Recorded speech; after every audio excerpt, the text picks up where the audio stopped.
Morning. Committee will come to order. The chair notes the presence of a quorum. Good morning. Welcome, Madam Secretary. Welcome to each of you. This is a public hearing of the Benghazi Select Committee.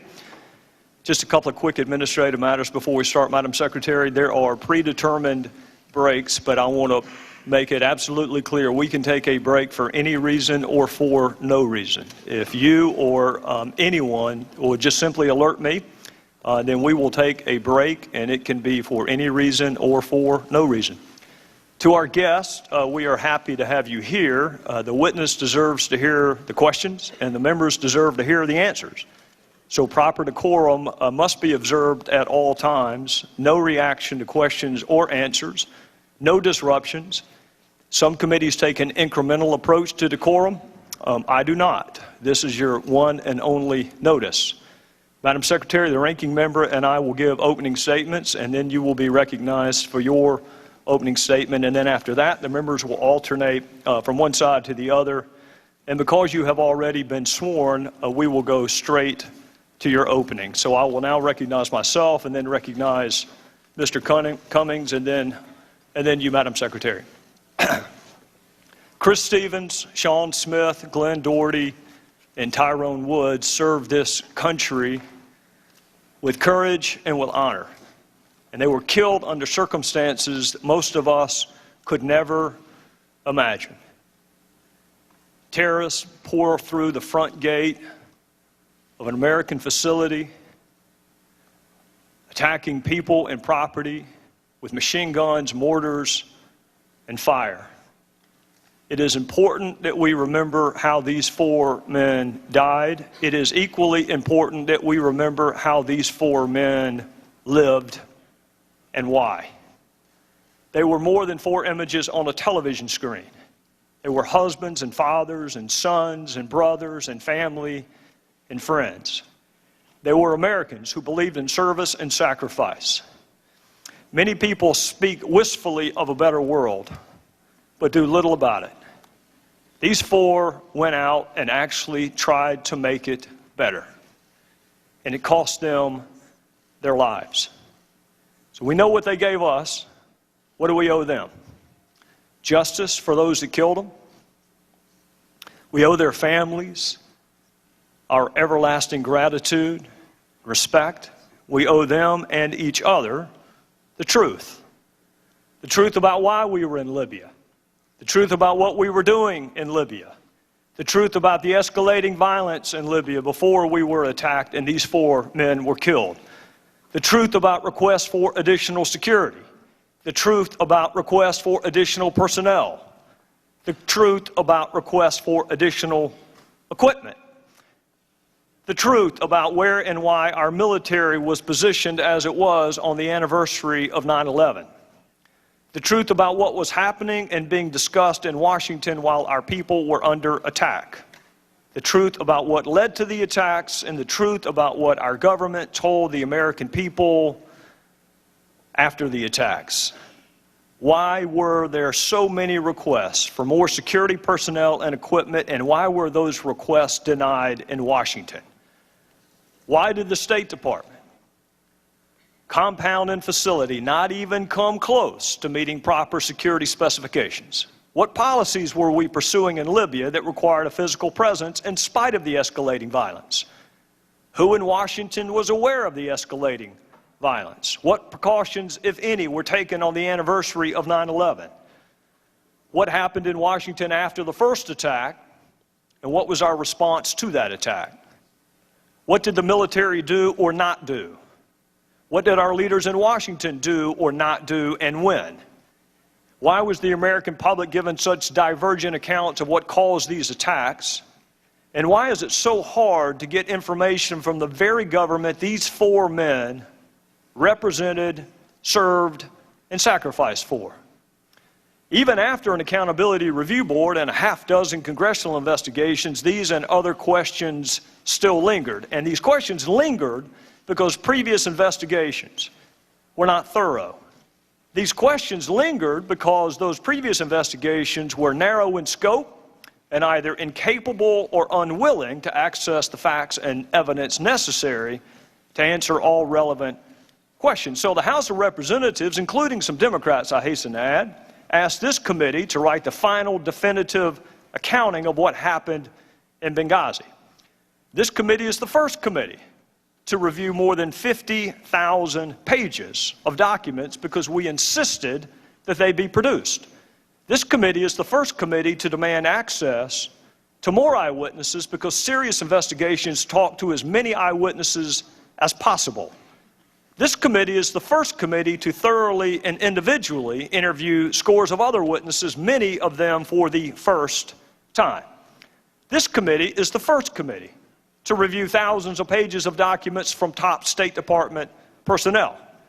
This committee is the first committee to demand access to relevant documents from the CIA, the FBI, the Department of Defense, and even the White House.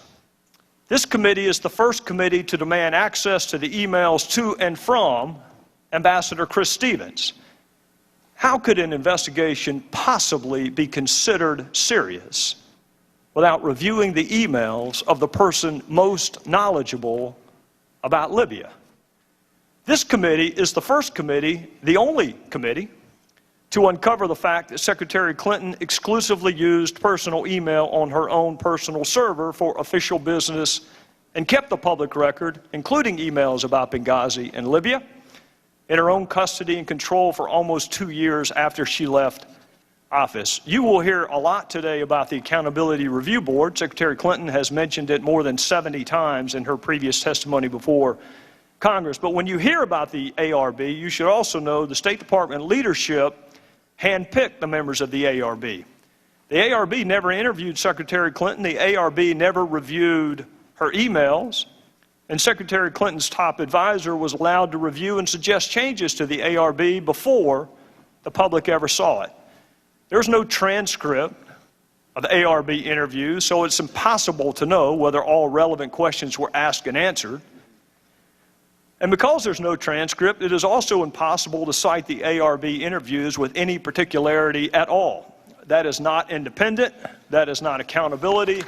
That is not a serious investigation. You will hear there were previous congressional investigations into Benghazi, and that is true. And it should make you wonder why those investigations failed to interview so many witnesses and access so many documents. If those previous congressional investigations were really serious and thorough, how did they miss Ambassador Stevens' emails? If those previous investigations were serious and thorough, how did they miss Secretary Clinton's emails? If those congressional investigations really were serious and thorough, why did they fail to interview dozens of key State Department witnesses, including agents on the ground who experienced the attacks firsthand? Just last month, 3 years after Benghazi, top aides finally returned documents to the State Department. A month ago, this committee received 1,500 new pages of Secretary Clinton's emails related to Libya and Benghazi, 3 years after the attacks. And a little over 2 weeks ago, this committee received nearly 1,400 pages of Ambassador Stevens' emails, 3 years after the attacks.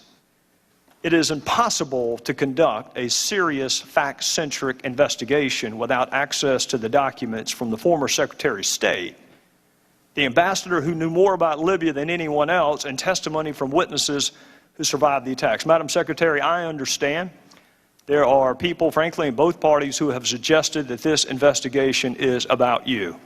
Let me assure you it is not, and let me assure you why it is not. This investigation is about 4 people who were killed representing our country on foreign soil. It is about what happened before, during, and after the attacks that killed them. It is about what this country owes to those who risk their lives to serve it. And it is about the fundamental obligation of government to tell the truth, always, to the people that it purports to represent. Madam Secretary, not a single member of this committee signed up to investigate you or your email. We signed up to investigate and therefore honor the lives of 4 people that we sent into a dangerous country to represent us and to do everything we can to prevent it from happening to others. Our committee has interviewed 100 witnesses. Not a single one of them has been named Clinton until today. You were the Secretary of State for this country at all relevant times. So, of course, the committee is going to want to talk to you. You are an important witness. You are one important witness among 100 important witnesses. And I do understand you wanted to come sooner than today, so let me be clear why that did not happen. You had an unusual email arrangement, which meant the State Department could not produce your emails to us. You made exclusive use of personal email and a personal server. And when you left the State Department, you kept the public record to yourself for almost 2 years. And it was you and your attorneys who decided what to return and what to delete. Those decisions were your decisions, not our decisions. It was only in March of this year we learned of this email arrangement. And since we learned of this email arrangement, we have interviewed dozens of witnesses, only one of whom was solely related to your email arrangement. And that was the shortest interview of all, because that witness invoked his Fifth Amendment privilege against incrimination. Making sure the public record is complete is what serious investigations do, so it was important and remains important that this committee have access to all of Ambassador Stevens' emails, the emails of other senior leaders and witnesses, and it is important to gain access to all of your emails, Madam Secretary. Your emails are no less or no more important than the emails of anyone else. It just took us a little bit longer to get them, and it garnered a little more attention in the process. I want you to take note during this hearing how many times congressional Democrats call on this administration to make long-awaited documents available to us. They won't. Take note of how many witnesses congressional Democrats ask us to schedule for interview. They won't. We would be much closer to finding out what happened and writing the final definitive report if Democrats on this committee had helped us just a little bit pursue the facts. But if the Democrats on this committee had their way, dozens of witnesses never would have been interviewed. Your public record would still be private. Thousands of documents never would have been accessed.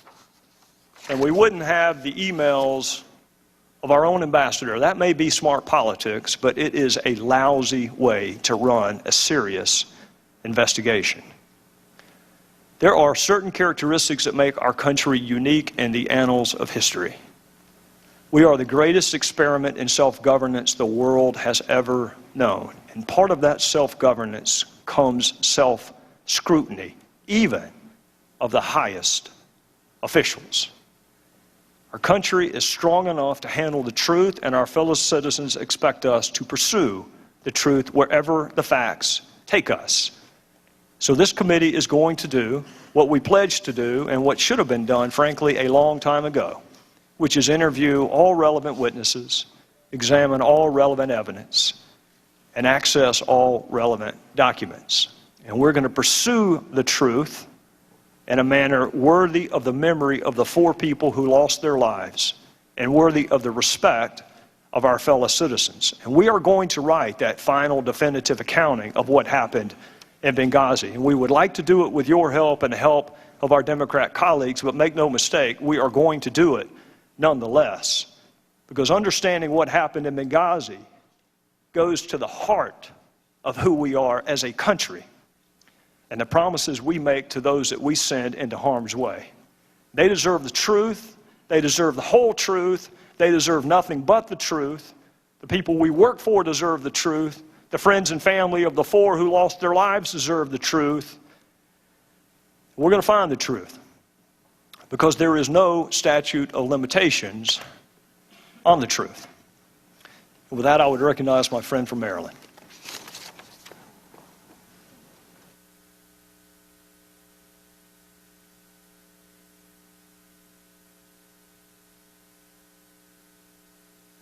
The truth, the whole truth, and nothing but the truth. The truth, the whole truth, and nothing but the truth. Madam Secretary, I want to thank you very much for being here today to testify before Congress on this very important issue. This is your third time. This week, our chairman, Mr. Gowdy, was interviewed in a lengthy media profile. During his interview, he complained that he was, and I quote, he has an impossible job. That's what the chairman said, impossible job. He said it is impossible to conduct a serious, fact-centric investigation in such a, quote, political environment. I have great respect for the chairman, but on this score, he is absolutely wrong. In fact, it has been done by his own Republican colleagues in the House on this very issue, Benghazi. The Republican chairman of the House Intelligence Committee conducted an extensive, bipartisan, two-year investigation and issued a detailed report. The Senate Intelligence Committee and the Senate Homeland Security Committee also conducted a bipartisan investigation. Those bipartisan efforts respected and honored the memories of the 4 brave Americans who gave their lives in Benghazi. Ambassador Chris Stevens, Sean Smith, Tyrone Woods, and Glenn Doherty.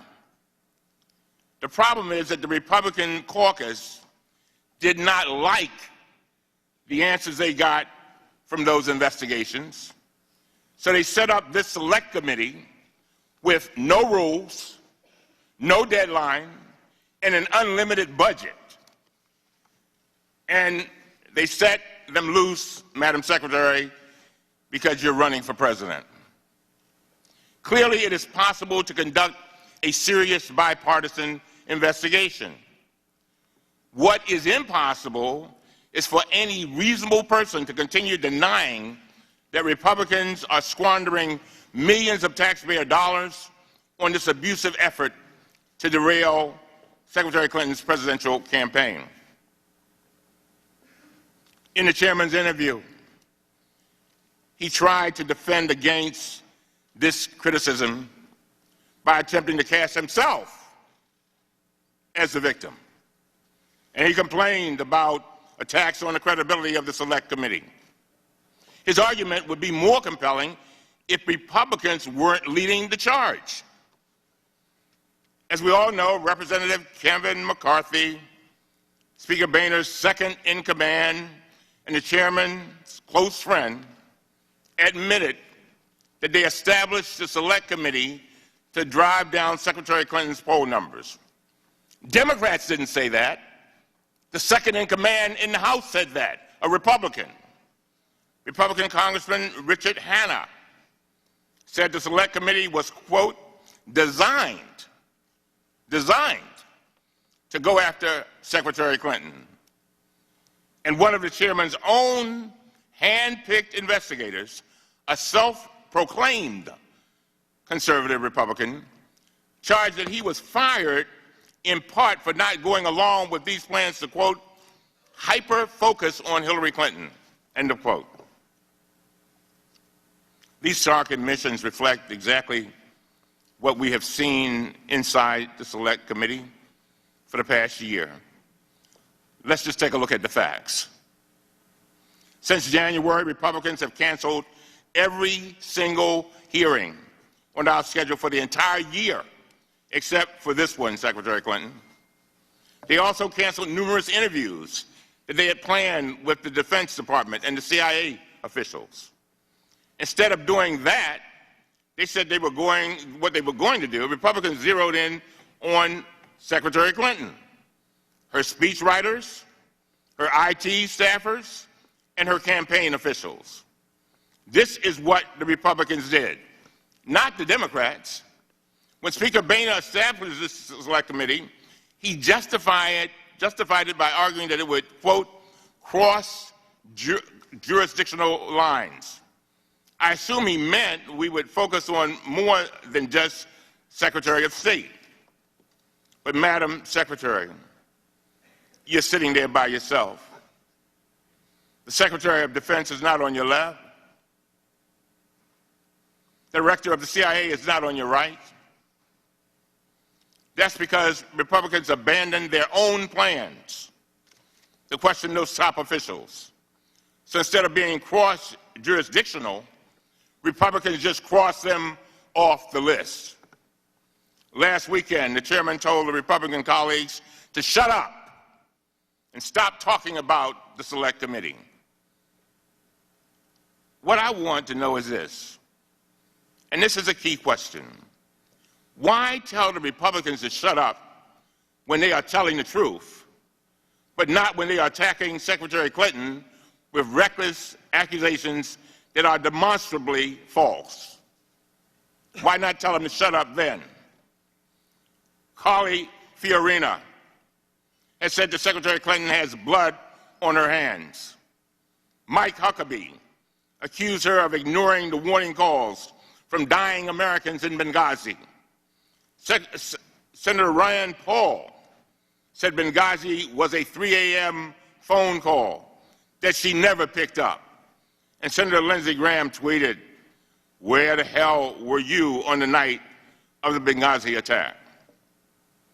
Everyone on this panel knows these accusations are baseless, from our own investigation and all those before it.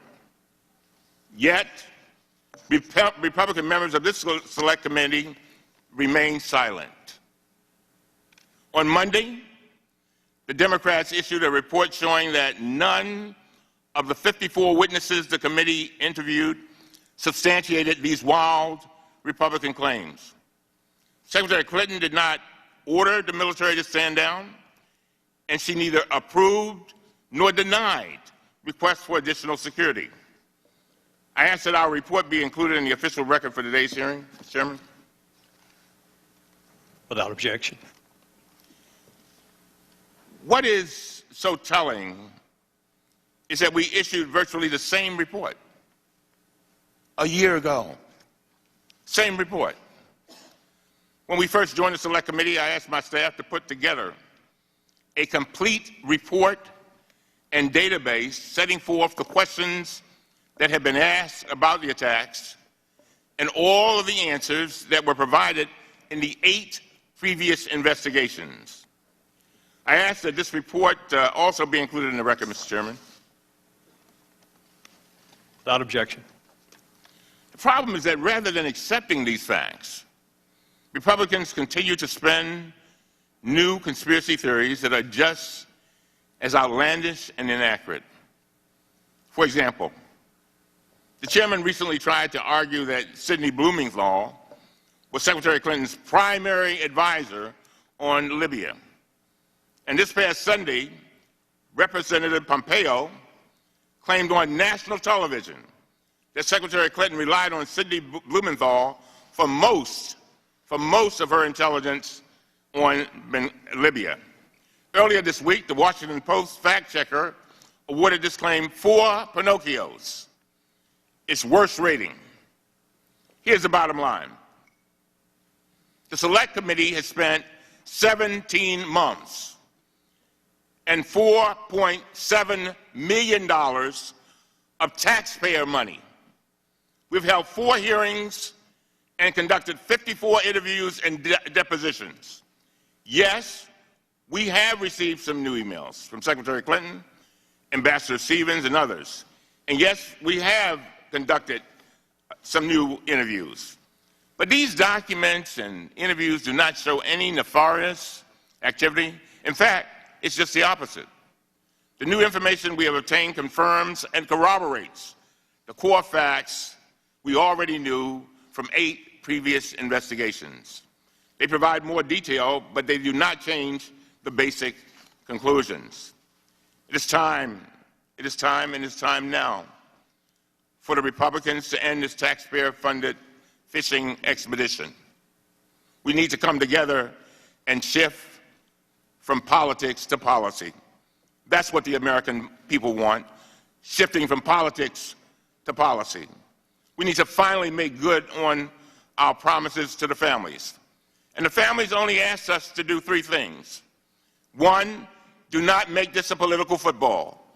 Two, find the facts. Three, do everything in your power to make sure that this does not happen again.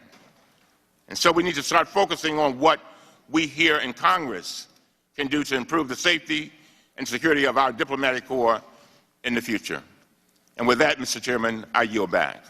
Chair, thanks to the gentleman from Maryland. Madam Secretary, you are recognized for your opening statement. Thank you, Mr. Chairman, Ranking Member Cummings, members of this committee.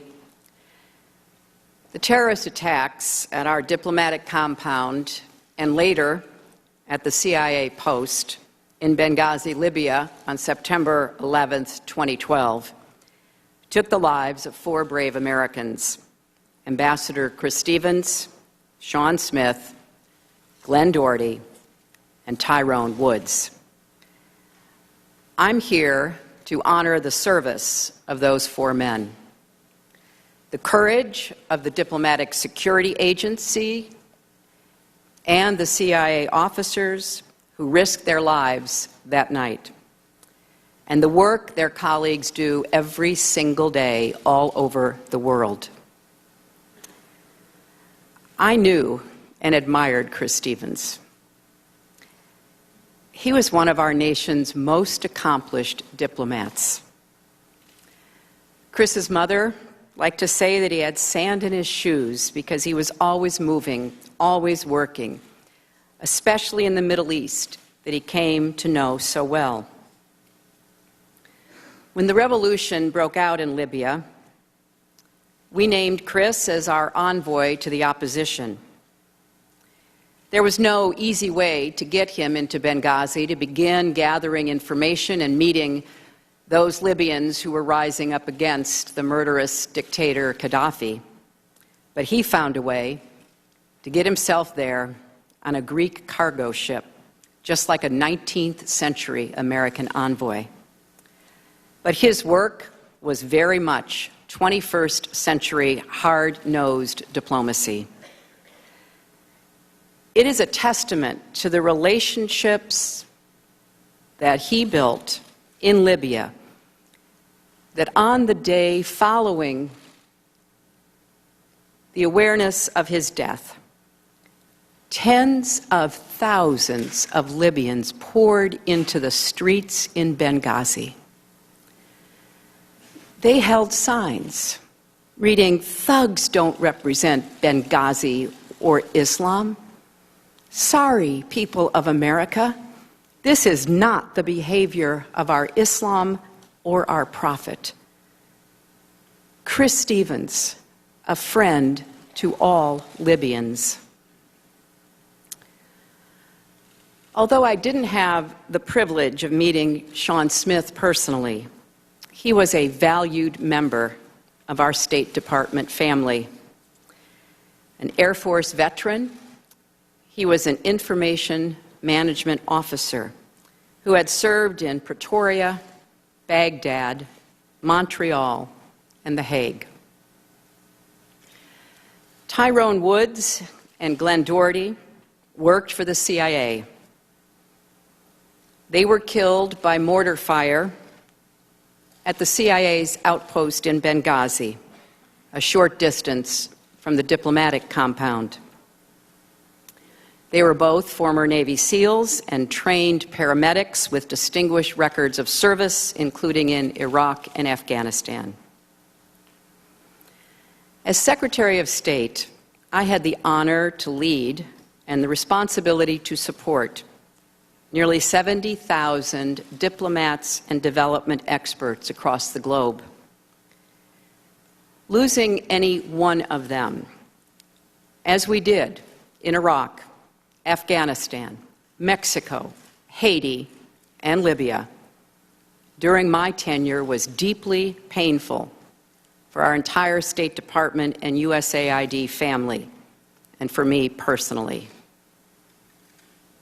I was the one who asked Chris to go to Libya as our envoy. I was the one who recommended him to be our ambassador to the president. After the attacks, I stood next to President Obama as Marines carried his casket and those of the other 3 Americans off the plane at Andrews Air Force Base. I took responsibility. And as part of that, before I left office, I launched reforms to better protect our people in the field and help reduce the chance of another tragedy happening in the future. What happened in Benghazi has been scrutinized by a nonpartisan, hard-hitting accountability review board, 7 prior congressional investigations, multiple news organizations, and of course, our law enforcement and intelligence agencies. So today, I would like to share 3 observations about how we can learn from this tragedy and move forward as a nation. First, America must lead in a dangerous world, and our diplomats must continue representing us in dangerous places. The State Department sends people to more than 270 posts in 170 countries around the world. Chris Stevens understood that diplomats must operate in many places where our soldiers do not, where there are no other boots on the ground, and safety is far from guaranteed. In fact, he volunteered for just those assignments. He also understood we will never prevent every act of terrorism or achieve perfect security, and that we inevitably must accept a level of risk to protect our country and advance our interests and values. And make no mistake, the risks are real. Terrorists have killed more than 65 American diplomatic personnel since the 1970s, and more than 100 contractors and locally employed staff. Since 2001, there have been more than 100 attacks on U.S. diplomatic facilities around the world. But if you ask our most experienced ambassadors, they'll tell you they can't do their jobs for us from bunkers. It would compound the tragedy of Benghazi if Chris Stevens' death and the death of the other 3 Americans ended up undermining the work to which he and they devoted their lives. We have learned the hard way, when America is absent, especially from unstable places, there are consequences. Extremism takes root, aggressors seek to fill the vacuum, and security everywhere is threatened, including here at home. That's why Chris was in Benghazi. It's why he had served previously in Syria, Egypt, Saudi Arabia, and Jerusalem during the Second Intifada. Nobody knew the dangers of Libya better. A weak government, extremist groups, rampant instability. But Chris chose to go to Benghazi because he understood America had to be represented there at that pivotal time. He knew that eastern Libya was where the revolution had begun and that unrest there could derail the country's fragile transition to democracy. And if extremists gained a foothold, they would have the chance to destabilize the entire region, including Egypt and Tunisia. He also knew how urgent it was to ensure that the weapons Gaddafi had left strewn across the country, including shoulder-fired missiles that could knock an airplane out of the sky, did not fall into the wrong hands. The nearest Israeli airport is just a day's drive from the Libyan border. Above all, Chris understood that most people in Libya or anywhere reject the extremists' argument that violence can ever be a path to dignity or justice. That's what those thousands of Libyans were saying after they learned of his death. And he understood there was no substitute for going beyond the embassy walls and doing the hard work of building relationships. Retreat from the world is not an option. America cannot shrink from our responsibility to lead. That doesn't mean we should ever return to the go-it-alone foreign policy of the past, a foreign policy that puts boots on the ground as a first choice rather than a last resort. Quite the opposite. We need creative, confident leadership that harnesses all of America's strengths and values, leadership that integrates and balances the tools of diplomacy, development, and defense. And at the heart of that effort must be dedicated professionals like Chris Stevens and his colleagues, who put their lives on the line for a country, our country, because they believed, as I do, that America is the greatest force for peace and progress the world has ever known. My second observation is this: we have a responsibility to provide our diplomats with the resources and support they need to do their jobs as safely and effectively as possible. After previous deadly attacks, leaders from both parties and both branches of government came together to determine what went wrong and how to fix it for the future. That's what happened during the Reagan administration, when Hezbollah attacked our embassy and killed 63 people, including 17 Americans. And then in a later attack, attacked our Marine barracks and killed so many more. Those two attacks in Beirut resulted in the deaths of 258 Americans. It's what happened during the Clinton administration when al-Qaeda bombed our embassies in Kenya and Tanzania, killing more than 200 people, wounding more than 2,000 people, and killing 12 Americans. And it's what happened during the Bush administration after 9/11. Part of America's strength is we learn, we adapt, and we get stronger. After the Benghazi attacks, I asked Ambassador Thomas Pickering, one of our most distinguished and longest-serving diplomats, along with Admiral Mike Mullen, the former chairman of the Joint Chiefs of Staff appointed by President George W. Bush, to lead an accountability review board. This is an institution that the Congress set up after the terrible attacks in Beirut. There have been 18 previous accountability review boards. Only 2 have ever made any of their findings public.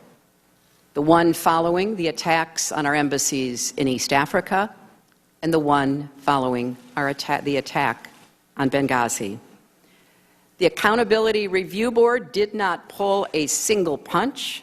They found systemic problems and management deficiencies in 2 State Department bureaus. And the review board recommended 29 specific improvements. I pledged that by the time I left office, every one would be on the way to implementation. And they were. More Marines were slated for deployment to high-threat embassies. Additional diplomatic security agents were being hired and trained. And Secretary Kerry has continued this work. But there is more to do, and no administration can do it alone. Congress has to be our partner, as it has been after previous tragedies. For example, the Accountability Review Board and subsequent investigations have recommended improved training for our officers before they deploy to the field. But efforts to establish a modern joint training center are being held up by Congress. The men and women who serve our country deserve better. Finally, there is one more observation I'd like to share. I traveled to 112 countries as Secretary of State. Every time I did, I felt great pride and honor representing the country that I love. We need leadership at home to match our leadership abroad. Leadership that puts national security ahead of politics and ideology. Our nation has a long history of bipartisan cooperation on foreign policy and national security. Not that we always agree, far from it. But we do come together when it counts.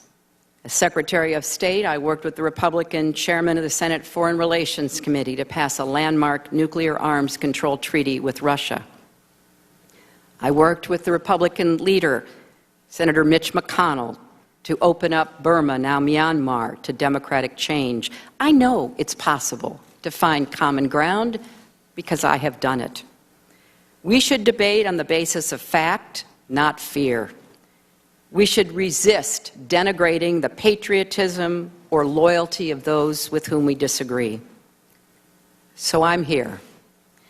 Despite all the previous investigations and all the talk about partisan agendas, I'm here to honor those we lost and to do what I can to aid those who serve us still.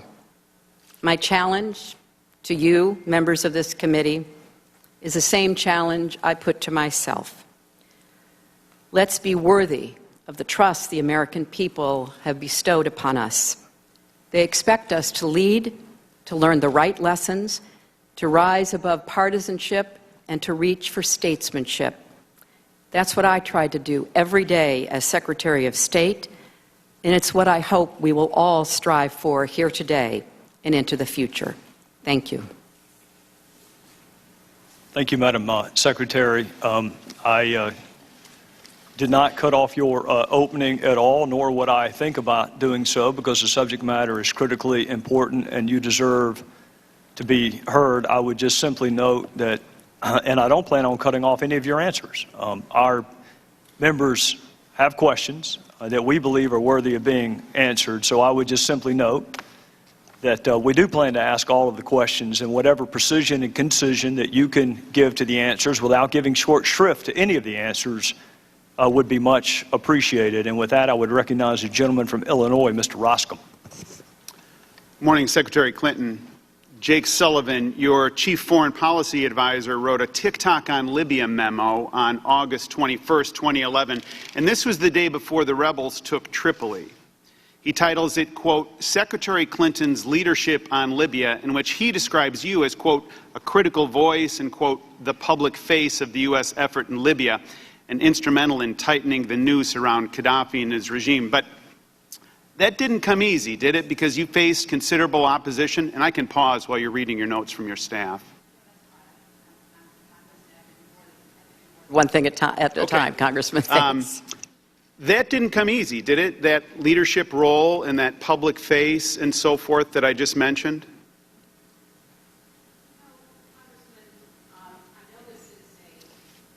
I know this is an issue that the committee has raised, and it really boils down to why were we in Libya? Why did the United States join with our NATO and European allies, join with our Arab partners to protect the people of Libya against the murderous planning of Gaddafi? Why did we take a role alongside our partners in doing so? There were a number of reasons for that, and I think it is important to remind the American people where we were at the time when the people of Libya, like people across the region, rose up demanding freedom and democracy, a chance to chart their own futures. And Gaddafi threatened them with genocide, with hunting them down like cockroaches.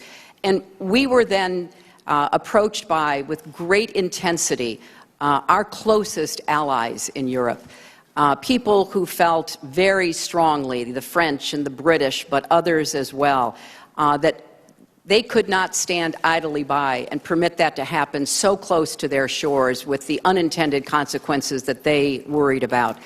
And they asked for the United States to help. We did not immediately say yes. We did an enormous amount of due diligence in meeting with not only our European and Arab partners, but also with those who were heading up what was called the Transitional National Council. And we had experienced diplomats who were digging deep into what was happening in Libya and what the possibilities were before we agreed to provide very specific, limited help to the European and Arab efforts. We did not put one American soldier on the ground. We did not have one casualty. And in fact, I think by many measures, the cooperation between NATO and Arab forces was quite remarkable and something that we want to learn more lessons from. Secretary Clinton, you were meeting with opposition within the State Department from very senior career diplomats, in fact, and they were saying that it was going to produce a net negative for U.S. military intervention. For example, in a March 9, 2011 email discussing what has become known as the Libya Options Memo, Ambassador Stephen Mull, then the Executive Secretary of the State Department, and one of the top career diplomats said this: "In the case of our diplomatic history, when we've provided material or tactical military support to people seeking to drive their leaders from power, no matter how just their cause, it's tended to produce net negatives for our interests over the long term in those countries." Now, we'll come back to that in a minute, but you overruled those career diplomats. I mean, they report to you, and you're the chief diplomat of the United States. Go ahead and read the note if you need to. I have to. I'm not done with my question. I'm just giving you the courtesy of reading your notes. That's all right. All right. They were pushing back, but you overcame those objections. But then you had another big obstacle, didn't you? And that was the White House itself. There were senior voices within the White House that were opposed to military action. Vice President Biden, Department of Defense, Secretary Gates, the National Security Council, and so forth. But you persuaded President Obama to intervene militarily. Isn't that right? Well, Congressman, I think it's important to point out there were many in the State Department who believed it was very much in America's interests and in furtherance of our values to protect the Libyan people, to join with our European allies and our Arab partners. The ambassador, who had to be withdrawn from Libya because of direct attack or direct threats to his physical safety, but who knew Libya very well, Ambassador Kretz, was a strong advocate for doing what we could to assist the Europeans and the Arabs. I think it's fair to say there were concerns and there were varying opinions about what to do, how to do it, and the like. At the end of the day, this was the President's decision, and all of us fed in our views. I did not favor it until I had done, as I said, the due diligence, speaking with not just people within our government and within the governments of all of the other nations who were urging us to assist them, but also meeting in person with the gentleman who had assumed a lead role in the Transitional National Council. So it is, of course, fair to say this was a difficult decision. I wouldn't sit here and say otherwise, and there were varying points of view about it. But at the end of the day, in large measure, because of the strong appeals from our European allies, the Arab League passing a resolution urging that the United States and NATO join with them, those were unprecedented requests. And we did decide, or in recommending to the President, that there was a way to do it. The President, I think, very clearly had a limited instruction about how to proceed. And the first planes that flew were French planes. And I think what the United States provided was some of our unique capacity. But the bulk of the work militarily was done by Europeans and Arabs. Well, I think you're underselling yourself. You got the State Department on board, you convinced the President, you overcame the objections of Vice President Biden and Secretary of Defense Gates.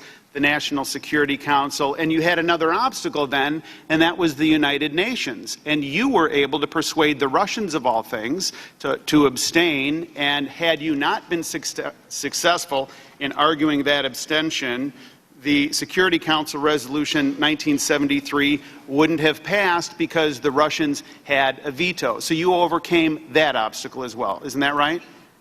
Well, Congressman, it is right that after doing my due diligence and reviewing the various options and the potential consequences of pursuing each of them, I was in favor of the United States joining with our European allies and our Arab partners, and I also was in favor of obtaining UN Security Council support because I thought that would provide greater legitimacy. In that, of course, our ambassador to the UN was very influential and successful in making the case to her colleagues. But this was at the behest of and the direction of the President once he was presented with the varying arguments. And you presented Congressman, the argument. I have been in a number of Situation Room discussions. I remember very well the very intense conversation over whether or not to launch the Navy SEALs against the compound we thought in Abbottabad that might house bin Laden. There was a split in the advisors around the President. Eventually, the President makes the decision. I supported doing what we could to support our European and Arab partners in their effort on a humanitarian basis, a strategic basis, to prevent Gaddafi from launching and carrying out mass massacres. There was another obstacle that you overcame, and that was the Arabs themselves. Jake Sullivan sent you an email, and he said this: I think you should call. It will be painful 10 minutes, but you will be the one who delivered Arab support. And that's a Jake Sullivan email of March 17th to you, asking you to call the Secretary General of the Arab League. So, to put this in totality, you were able to overcome opposition within the State Department. You were able to persuade the President. You were able to persuade the United Nations and the international community. You made the call to the Arabs and brought them home. You saw it, you drove it, you articulated it, and you persuaded people.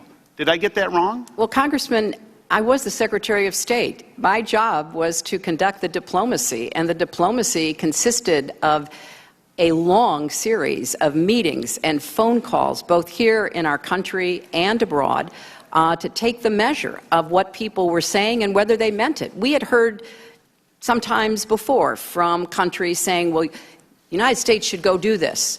And when we'd say, well, what will you do in support of us? There was not much coming forth. This time, if they wanted us to support them in what they saw as an action vital to their respective national security interests, I wanted to be sure that they were going to bear the bulk of the load. And in fact, they did. What the United States did, as I've said, was use our unique capacities. As I recall, if you want it in monetary terms, slightly over $1 billion or less than what we spend in Iraq in one day is what the United States committed in support of our allies. You know, we ask our allies to do a lot for us, Congressman. Let me reclaim my time. They had asked for us to help them. Let me reclaim my time because it's expiring. Actually, you summed it up best when you emailed your senior staff and you said of this interchange, you said it's good to remind ourselves and the rest of the world that this couldn't have happened without us. And you were right, Secretary Clinton. Our Libya policy couldn't have happened without you because you were its chief architect. And I said we're going to go back to Ambassador Mull's warning about using military for regime change. And he said long-term things weren't going to turn out very well. And he was right. After your plan, things in Libya today are a disaster. I yield back. Well, we'll have more time, I'm sure, to talk about this because that's not a view that I will subscribe to. Thank the gentleman from Illinois and recognize the gentleman from Maryland. Thank you very much, Madam Secretary. Again, I want to thank you for being here. I want to start with the number one question that Republicans claim has not been answered in 8 previous investigations. Yesterday, the chairman wrote an op-ed, and he said this is his top unanswered question about Benghazi. And it is, and I quote, why our people in Libya and Benghazi made so many requests for additional security personnel, and equipment and why those requests were denied? I'm going to give you a chance to answer that in a minute. Secretary Clinton, as you know, this exact question has been asked many times and answered many times. Let's start with the Accountability Review Board. Now, a moment ago, you talked about Admiral Mullen, but you also appointed another very distinguished gentleman, Ambassador Pickering. And, of course, Admiral Mullen served under Republican administrations, and Ambassador Pickering, who I have a phenomenal amount of respect for, served 40 years, as you know, as a part of our diplomatic corps. He served under George H.W. Bush, and he also served as UN ambassador he also served under Reagan. Now, I'm just wondering, let me go back to that question. Why our people in Libya and Benghazi made so many requests? And then I want you to comment, it seems to be an implication that the ARB, Accountability Review Board, was not independent. And I think the chairman said they were handpicked by you. Of course, that's done by law. But would you comment on those two things, please? Yes, I'd be happy to. You know, as I said in my opening statement, I take responsibility for what happened in Benghazi. I felt a responsibility for all 70,000 people working at the State Department and USAID. I take that very seriously. As I said with respect to security requests in Benghazi back when I testified in January of 2013, those requests and issues related to security were rightly handled by the security professionals in the department. I did not see them. I did not approve them. I did not deny them. Ambassador Pickering and Admiral Mullen make this case very clearly in their testimony before your committee and in their public comments. These issues would not ordinarily come before the Secretary of State, and they did not in this case. As Secretary, I was committed to taking aggressive measures to ensure our personnel's and facilities were as safe as possible. And certainly when the nonpartisan, critical report from the Accountability Review Board came forward, I took it very seriously, and that's why I embraced all of their recommendations and created a new position within the Diplomatic Security Bureau specifically to evaluate how. I think it's important also to mention, Congressman, that the diplomatic security professionals who are reviewing these requests, along with those who are serving in war zones and hotspots around the world, have great expertise and experience in keeping people safe. If you go on CODELs, they are the ones who plan your trip to keep you safe. They certainly did that for me. But most importantly, that's what they do every day for everybody who serves our country as a diplomat or development professional.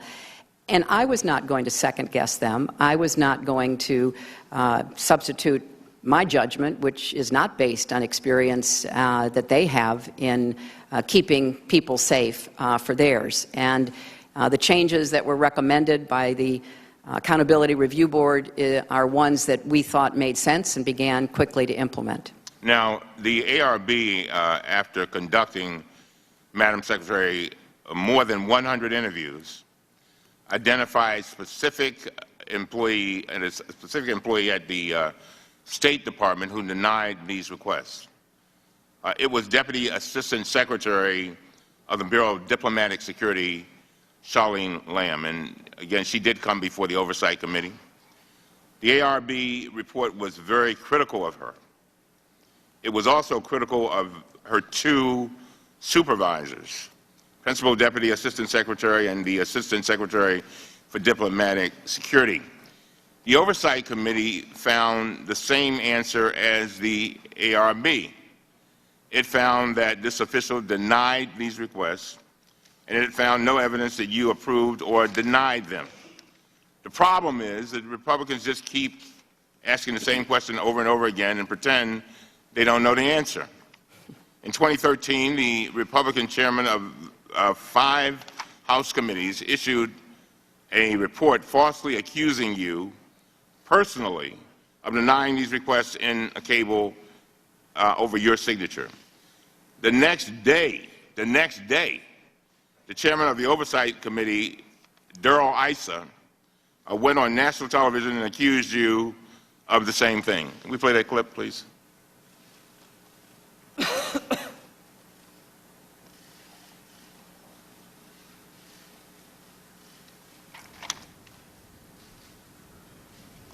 Secretary of State was just wrong. She said she did not participate in this, and yet only a few months before the attack, she outright denied security in her signature in a cable, April 2012. Do you remember that allegation, Madam Secretary? I do. Well, when the Washington Post fact checker examined this claim, they gave it 4 Pinocchios. They called it a whopper. It turns out that the Republicans had a copy of that cable, but they didn't tell the American people that your so-called signature was just a stamp that appeared on millions of cables from the State Department every single year. Is that right? That's correct. Now, Madam Secretary, my goal has always been to gather facts and to defend the truth, the whole truth and nothing but the truth. Last year, I asked our staff to compile an asked and answered database, and this specific issue was answered thoroughly. On Monday, we put out another report, and this issue was addressed yet again. But the Republicans want to keep this attack going, so they are now trying to argue that we have new emails that raise new questions. The truth is that we have reviewed these emails, and they don't contradict the previous conclusions. They confirm them. They corroborate them. We've reviewed emails from Ambassador Stevens, and they show that he asked Charlene Lamb for more security. Nothing we have obtained, not the new interviews or the new emails, changes the basic facts we have known for 3 years. Secretary Clinton, let me ask one final question, and please take as much time as you want to answer this. There's no evidence to support the Republican claims that you personally rejected security requests. So some have argued that since you knew the danger was increasing in Libya, you should have been in there making detailed decisions about whether there should be 5, 7, or even 9 security officers at any given post. Madam Secretary, I know you have answered over again. You might want to just elaborate and just I have a minute and 7 seconds. Well, thank you, Congressman. I think there has been some confusion, and I welcome the opportunity to try to clarify it to the best of my ability. With respect, as you rightly point out, the claims that were made about the cables, I think you have explained the fact, which is that it's the long-standing tradition of the State Department for cables from around the world to be sent to and sent from the State Department under the signature, over the signature of the Secretary of State. It's a stamp. It's just part of the tradition. There are millions of them, as you point out.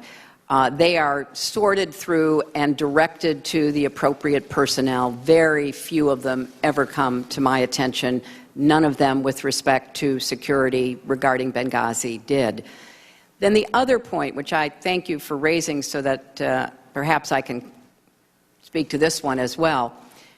There is, of course, information that we were obtaining about the increasingly dangerous environment in Libya, across the country, but in particular in eastern Libya. And we were aware of that, and we were certainly taking that into account.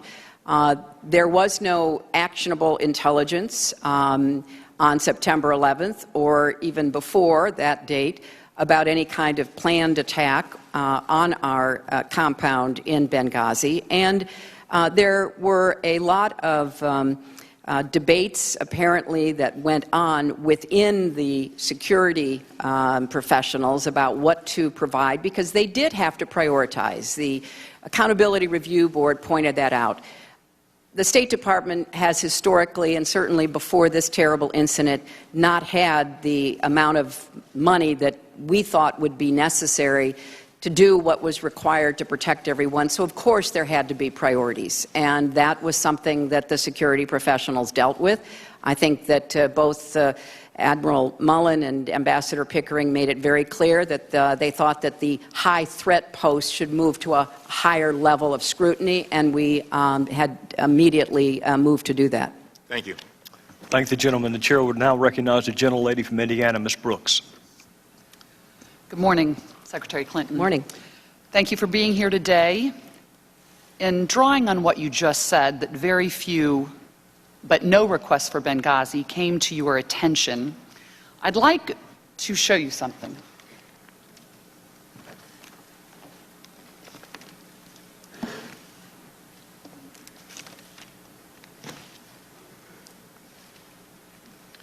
This pile represents the emails that you sent or received about Libya in 2011, from February through December of 2011. This pile represents the emails you sent or received from early 2012 until the day of the attack. There are 795 emails in this pile. We've counted them.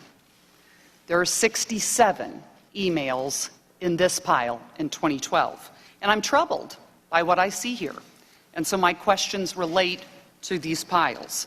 In this pile in 2011, I see daily updates, sometimes hourly updates, from your staff about Benghazi and Chris Stevens.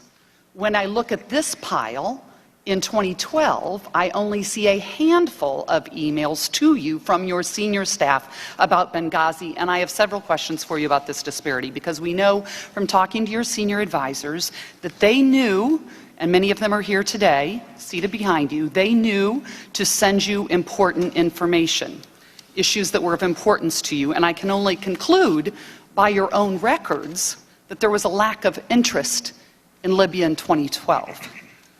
So let's first focus, though, on this pile and what was happening in Libya in 2011. We had an ambassador to Libya, Ambassador Kretz, but you've told us that, and you told us in your opening, you handpicked Chris Stevens to be your special representative in Benghazi, and you sent him there. And by your own emails, most have provided last February, a few provided just a few weeks ago, they show that in March of 11, so we're in March of 11, you had Chris Stevens join you in Paris, where you were meeting with the leader of the Libyan revolution.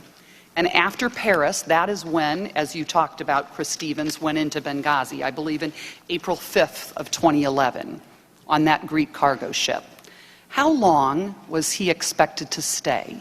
What were Chris Stevens' orders from you about Libya and about Benghazi specifically? Chris Stevens was asked to go to Benghazi to do reconnaissance, to try to figure out who were the leaders of the insurgency who were based in Benghazi, what their goals were, what they understood would happen if they were successful. It was, as I said, the hard-nosed 21st century diplomacy that is rooted in the old-fashioned necessary work of building relationships and gathering information. How long was he anticipated to stay in Benghazi? Do you recall? It was open-ended. We were, in discussing it with him, unsure as to how productive it would be, whether it would be appropriate for him to stay for a long time or a short time. That was very much going to depend upon Chris's own assessment. We knew we were sending someone who understood the area, who understood the language, who understood a lot of the personalities because of the historical study that he used to love to do, and we were going to be guided by what he decided. I'd like to draw your attention to an email. It's an email found at tab 1. It's an Ops Center email that was forwarded to you from Huma Abedin on Sunday, March 27th, that says at the bottom of the email, so the current game plan is for Mr. Stevens to move no later Wednesday from Malta to Benghazi, but the bottom of the email says the goal of this one-day trip is for him to lay the groundwork for a stay of up to 30 days. So just to refresh that recollection, I believe initially the goal was to go in for 30 days. Were you personally briefed on his security plan prior to him going into Libya?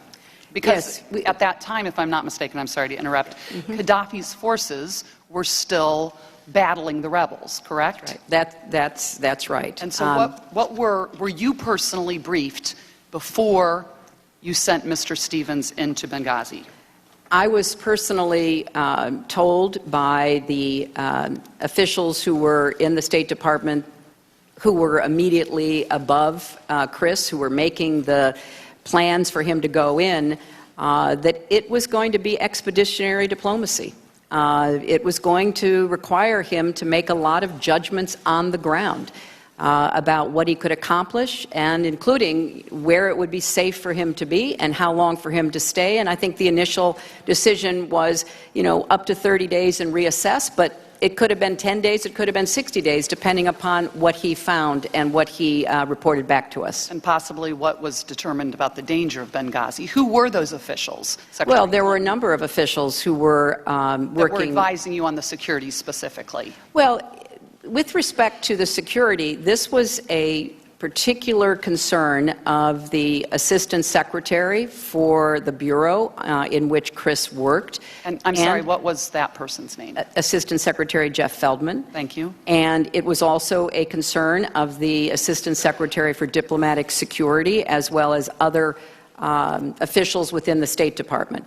And I think it's fair to say, Congresswoman, this was, we all knew, a risky undertaking. And it was something that was, as I said in my opening statement, more reminiscent of the way diplomacy was practiced back in the 19th century, because we didn't have the internet. We didn't have instantaneous communications. You would send diplomats and envoys into places and not hear from them for maybe months. This was obviously not of that kind, but it was not that different in degree from what we had done before, and it was a risky undertaking, and one which Chris volunteered for and was anxious to undertake. And it was so risky, I'd like to pull up another email from the Ops Center that was forwarded to you from Ms. Abedin on Sunday, April 10th. So he had been there about 5 days, and it indicates that the situation in Ajdabiya had worsened to the point where Stevens is considering departing from Benghazi. This is within 5 days of him going in. Were you aware of that concern within the first 5 days that he had gone in? Yeah. And did anyone share that with you? And Yes. who did share that with you? We were aware because we were really counting on Chris to guide us and give us the information from the ground. We had no other sources. There was no American outpost. There was no, American military presence. Eventually, other Americans representing different agencies were able to get into Benghazi and begin to do the same work, but they, of course, couldn't do that work overtly, which is why we wanted a diplomat who could be publicly meeting with people to try to get the best assessment. But it was always going to be a constant risk, and we knew that. And so let me go back to the risk in 2011, because there was a lot of communication, once again, from your senior staff, from the State Department, to you or from you in 2011. And in fact, that is when Gaddafi fell. He fell in 2011.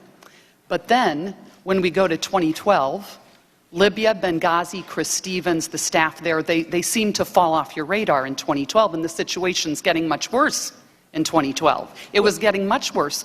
And let me just share for you, in your records that we have reviewed, there is not one email to you or from you in 2012 when an explosive device went off at our compound in April. There's not a single email in your records about that explosive device.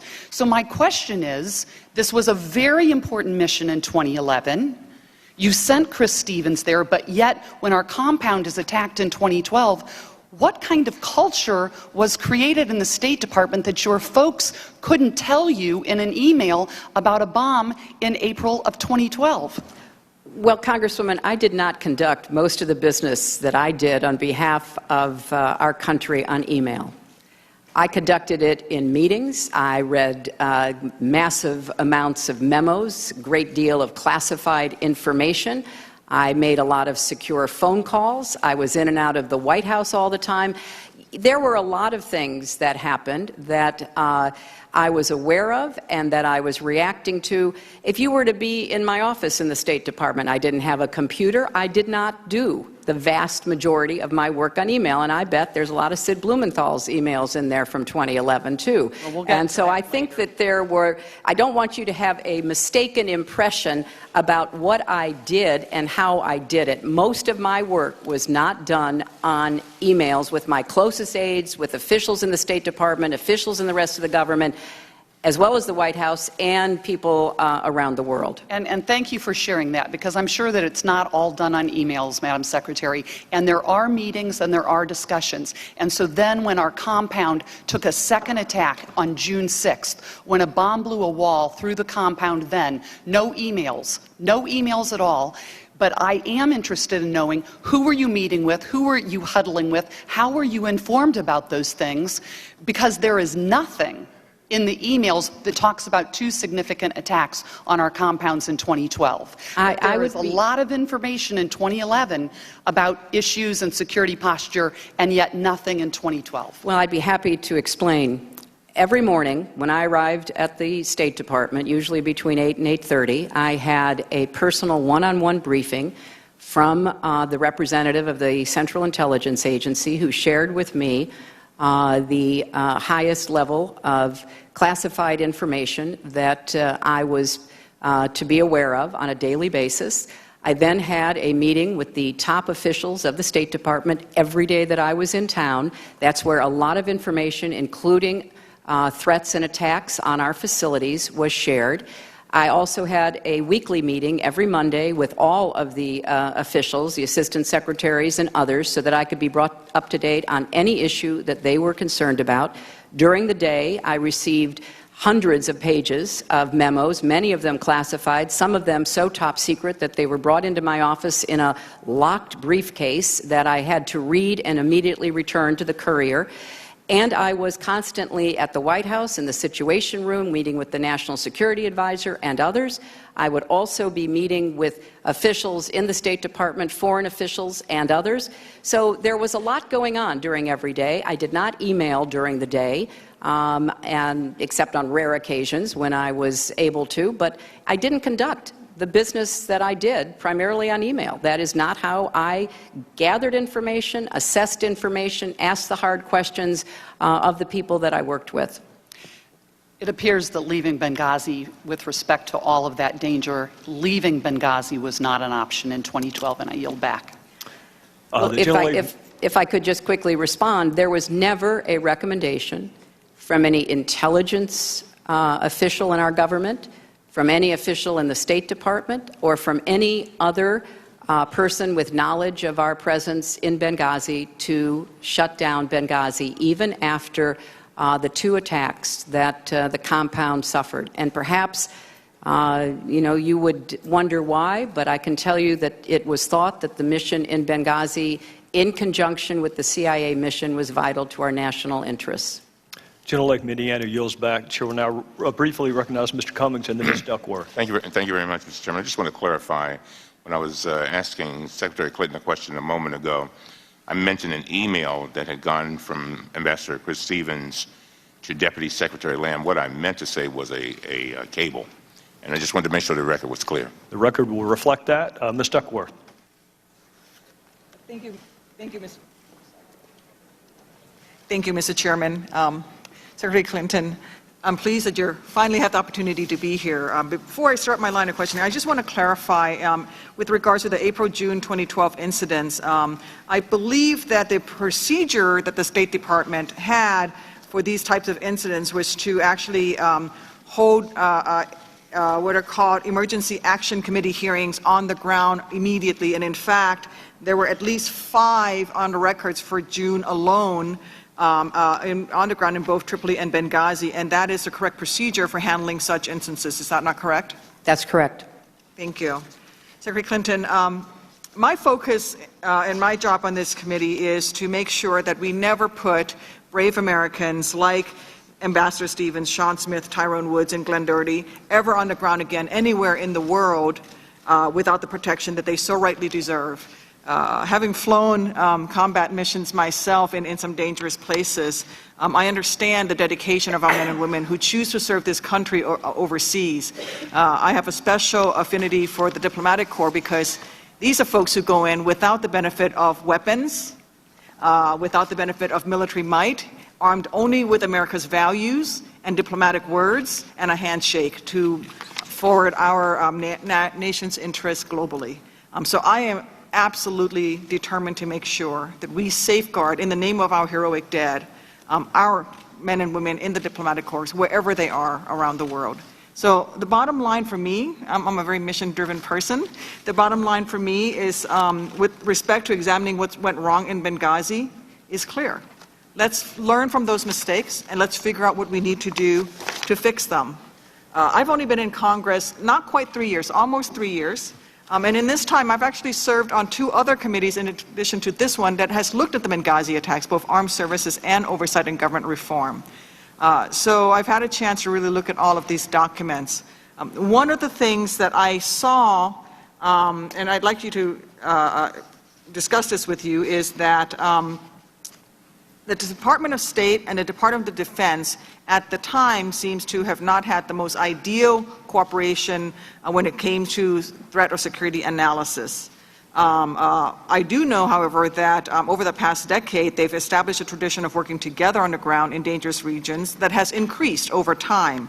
However, as a member of the Armed Services Committee, which also looked at the Benghazi attacks, I'm concerned that the interagency cooperation between state and DoD was not sufficient in the weeks and months leading up to the September 11, 2012 attacks.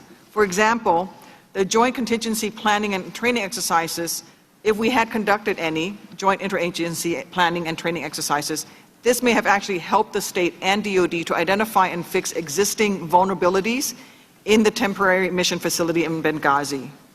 Moreover, regular communications between AFRICOM, which is the DoD command, and the Special Mission Benghazi could have facilitated the pre-positioning of military assets in a region where there were very real questions over the host country's ability to protect our diplomatic personnel.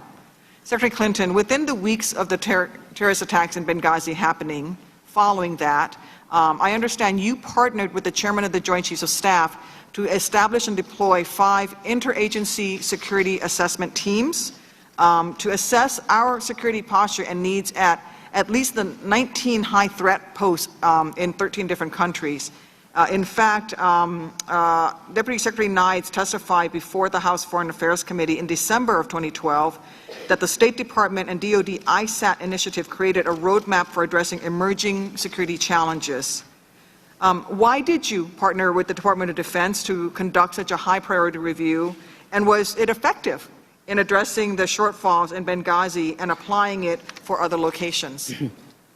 Congresswoman, thank you very much, and thanks for your service and particularly your knowledge about these issues arising from your own military service and the service on the committees here in the House.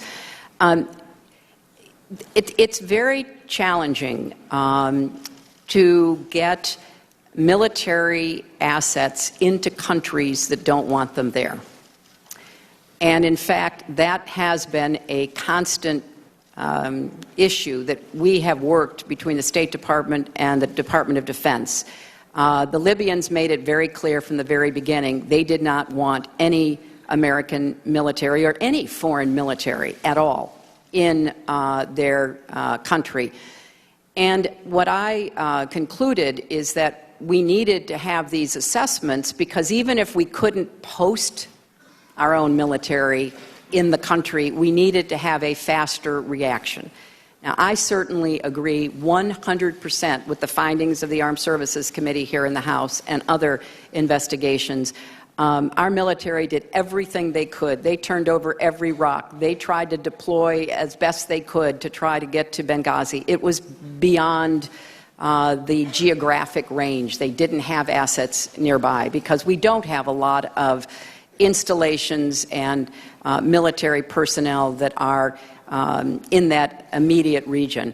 So following what happened in Benghazi, the chairman of the Joint Chiefs, General Dempsey, and I agreed to send out mixed teams of our diplomatic security and their top security experts from the Defense Department to get a better idea of the 19 high-threat posts, and that's exactly what we did. And it gave us some guidance to try to have better planning ahead of time. I know Admiral Mullen testified that it would be beyond the scope of our military to be able to provide immediate reaction to 270 posts, but that's why we tried to narrow down. And, of course, we do get help from our military in war zones. The military has been incredibly supportive of our embassy in Kabul and our embassy in Baghdad. But we have a lot of hotspots now and very dangerous places that are not in military conflict areas where we have American military presence. So we wanted to figure out how we could get more quickly a fast reaction team to try to help prevent what happened in Benghazi. Thank you. So this ISAT process that the joint teams of DOD and state that goes out and initially looked at the 19 posts, that's great that they come out back with a report. It's kind of like, the 7 reports to this, and now we have another committee. We can keep having committees to look into Benghazi, but if we never act on them, it doesn't help our men and women on the ground, and that's what I'm focused on. So what I want to know is, with these ISATs, so when they came back with their recommendations to you, have they been resourced? Are they institutionalized? What has been done with this process so that it's not a snapshot in time in reaction to Benghazi attack? And I want to make sure that, at the very least, we're continuing the cooperation, or at least there's some sort of institutionalization of the review process to make sure that if it's not those 19 posts, if the shift now is there's 20 posts or some other posts, what has been done to make sure it's institutionalized? Well, that was one of the changes that I instituted before I left, and I'm confident that Secretary Kerry and his counterpart, Secretary Carter at the Defense Department, are continuing that because I think it was very useful. Certainly it was useful for our security professionals and our diplomats to be partnered in that way with the Defense Department. Historically, the only presence at some of our facilities has been Marines. And as you know well, Marines were there not for the purpose of personnel protection. They were there to destroy classified material and equipment. And so part of the challenge that we have faced in some of these hotspot dangerous areas is how we get more of a presence. And after Benghazi, we were able to get Marines deployed to Tripoli. So this is a constant effort between the State Department and the Defense Department, but it's my strong belief that the ISAT process has been and should be institutionalized, and we should keep learning from it. I'd like to touch on the quadrennial reviews. Again, coming from Armed Services, even as a young platoon leader out in a platoon, we got and read the Defense Quadrennial Review, which is a review that happens on a periodic basis that gives the individual soldier an idea of what the Defense Department is trying to do. And I understand you initiated something similar in the State Department. And this goes to, there's been discussion already about the culture at the State Department, especially when it comes to security. I find that the Department of Defense Quadrennial Defense Review is very good at instilling culture throughout the department. Mm-hmm. Can you talk a little bit about how and why you decided to do the review for the State Department? Was it useful? Is it useful? Is it getting out there? Is it a waste of time and we shouldn't be wasting money on it and we should be doing something else? Well, I hope it's not the latter. I learned about the Quadrennial Defense Review serving on the Armed Services Committee in the Senate during my time there. I agree with you completely, Congresswoman. It's a very successful roadmap as to where we should be going, and I'm impressed that as a platoon leader, it was something that you took into account. So when I came to the State Department, there had never been anything like this done. There was no roadmap. And the State Department, USAID, would come up and fight for the money that they could get out of Congress, no matter who was in charge of the Congress, every single year. It's 1% of the entire budget, and it was very difficult to explain effectively what it is we were trying to achieve. So I did institute the first ever quadrennial diplomacy and development review. And one of the key questions that we were addressing is, what is this balance between risk and reward when it comes to our diplomats and our development professionals? Because the first thing I heard when I got to the State Department was a litany of complaints from a lot of our most experienced diplomats that they were being hamstrung, that the security requirements were so intense that they were basically unable to do their jobs. And of course, then from the security professionals, who were all part of this, what we call the QDDR, they were saying, we don't want you to go beyond the fence. We can't protect you in all of these dangerous circumstances. How you balance that, and it is a constant balancing of risk and reward in terms of what we hope our diplomats and development professionals can do. So it's been done twice now. Secretary Kerry, in his tenure, has done the second QDDR, and I hope it becomes as important and as much of a roadmap as the QDR has for our Defense Department and our military services. Thank you. I'm out of time, Mr. Chairman. I thank the gentlelady from Illinois. The chair will now recognize the gentlelady from Alabama, Ms. Roby. Good morning. Good morning. Secretary Clinton, my colleagues have focused on your relationship with the Ambassador Chris Stevens and why you sent him into Benghazi in 2011 as part of your broader Libya initiative. But it's not so clear from everything that we've reviewed that you had a vision in Benghazi going forward into 2012 and beyond. It appears that there was confusion and uncertainty within your own department about Libya. And quite frankly, Secretary Clinton, it appears that you were a large cause of that uncertainty. We've seen all the day-to-day updates and concern early in 2011, and I heard what you said to my colleague, Mrs. Brooks, and I'll get to that in a minute. But showing that Libya, and for that matter, Benghazi, belonged to you in 2011. It was yours, so to speak. And from your own records, that we saw a drop in your interest in Libya and Benghazi in 2012. Not only do the records show your drop in interest in Benghazi, it was even noticed by your own staff. I want to point this out to you. I say this because I want to point you to an email in early February 2012 between two staffers at your Libya desk that says you didn't know whether we still even had a presence in Benghazi. Let's not use my words. Let's use theirs. This can be found at tab 31. The email says, and it's dated February 9, 2012, one writes to the other about an encounter that she had with you. Quote, also, the secretary asked last week if we still have a presence in Benghazi. I think she would be upset to hear, yes, we do, but because we don't have enough security, they are on lockdown, end quote. And I say that this is very troubling to me because it raises several issues that I'd like to ask you about. I'm struck by the first part, quote, the secretary asked last week if we still have a presence in Benghazi. Now, you pointed out to Mrs. Brooks in her last line of questioning, based upon the email stacks here, that you engaged in a lot of conversations and briefings. So I'm assuming that this conversation with this member of your staff took place in one of those briefings, but then she sent this email asking about this. So how can this be that two of your staffers are emailing about whether or not you even knew that we had a presence in Benghazi in 2012 with all your interest in Libya in 2011, including your trip in October of 2011, and that months later we come to find out that you didn't even know if we had a presence there? Well, I can't comment on what has been reported. Of course I knew we had a presence in Benghazi. I knew that we were evaluating what that presence should be, how long it should continue. And I knew exactly what we were doing in Libya. And I think it's important, since you have some very legitimate questions about what we were doing.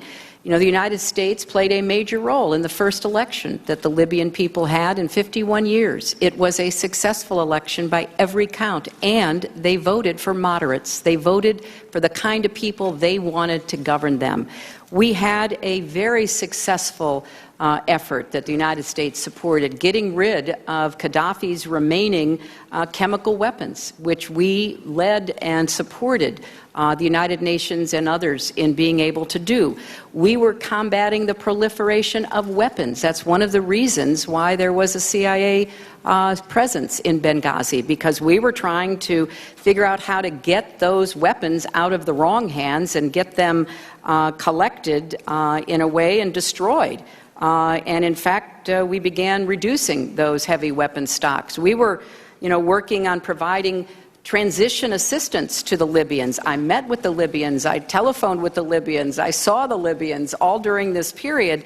And it was hard because a lot of them knew what they wanted, but they didn't know how to get from where they were to that goal. And we did an enormous amount of work. My two deputies, Tom Nides and Bill Burns, went to Libya. Other officials in the State Department went to Libya. So there was a constant, continuing effort that I led to try to see what we could do to help. Now, one of the problems we faced is that the Libyans did not really feel that they could welcome a peacekeeping mission. They couldn't welcome foreign troops to their soil. That made it really difficult. And it didn't have to be American troops. It could have been troops from anywhere in the world under a UN mandate that might have helped them begin to secure their country. Secretary Clinton, if I may, I hear what you're saying, but this email says something very, very different. I can't speak to that. I can just tell you what I was doing, and I was doing a lot. Sure, but this was your staff, and it has to make me wonder if they had this conversation with you, why they would make it up. But I want to move on. This email, makes me wonder about the vision for Benghazi, because they're asking they're saying that you asked if we still had a presence, but if we look at the second part of the email, quote, and I think she would be upset to hear, yes, we do. Congresswoman, I'm sorry. I have no recollection of or no knowledge of. Of course. Please turn to tab 31. Well, it's right there. I trust that you have read it, but I also tell you that we had a presence in Benghazi. We had members of the administration and Congress visiting Benghazi. So, of course, I knew we had a presence in Benghazi. I can't speak to what someone either heard or misheard. But I think what's important, and I understand the underlying point of your question, is what were we doing about Libya after Gaddafi fell? And that's what I'm trying to explain to you about what we were doing. I want to get to the second part of the email that suggests that we were in lockdown, that you would have been upset to know, yes, heard the first part of your answer, but that we were in lockdown. And you've said on numerous occasions, including in your opening statement, in point number 1, America must lead and we must represent in dangerous places. Quote, they can't do their jobs for us in bunkers. And essentially, what we know is that there weren't the required number of security on the ground in order for the individual to even move about the country to provide you with what you have reiterated on numerous occasions as being very important at that time, which is political reporting. Well, could you tell me who are the names on this email that you're talking about? Sure, I can turn to tab 31. You have a book in front of you.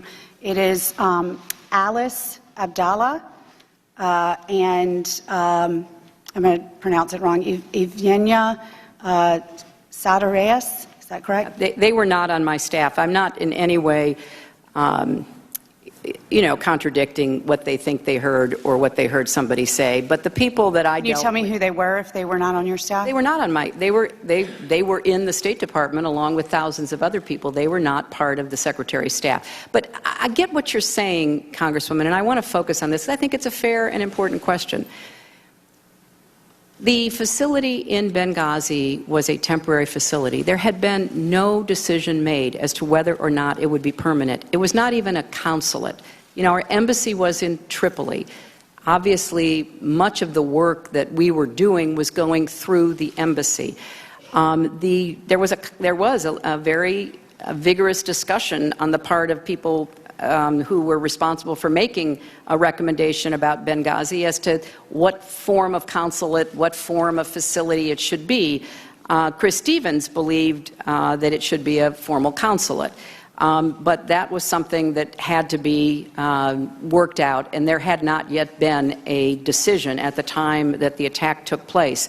So it was not a permanent facility, and there were a number of questions that people were asking about whether it could or should be. I want to drill down on the security issue, but I also want to say it's frustrating for us here on this panel asking these questions to hear you in your opening statement talk about the responsibility you took for all 70+ thousand employees, yet I read you an email that is a conversation between two of those employees, and it seems as though you're just kind of brushing it off as not having any knowledge. I'm just saying I have no recollection of it, and it doesn't correspond with the facts of what we were doing on a regular basis. Well, if we can talk for just a minute about the security, I've got a few seconds left.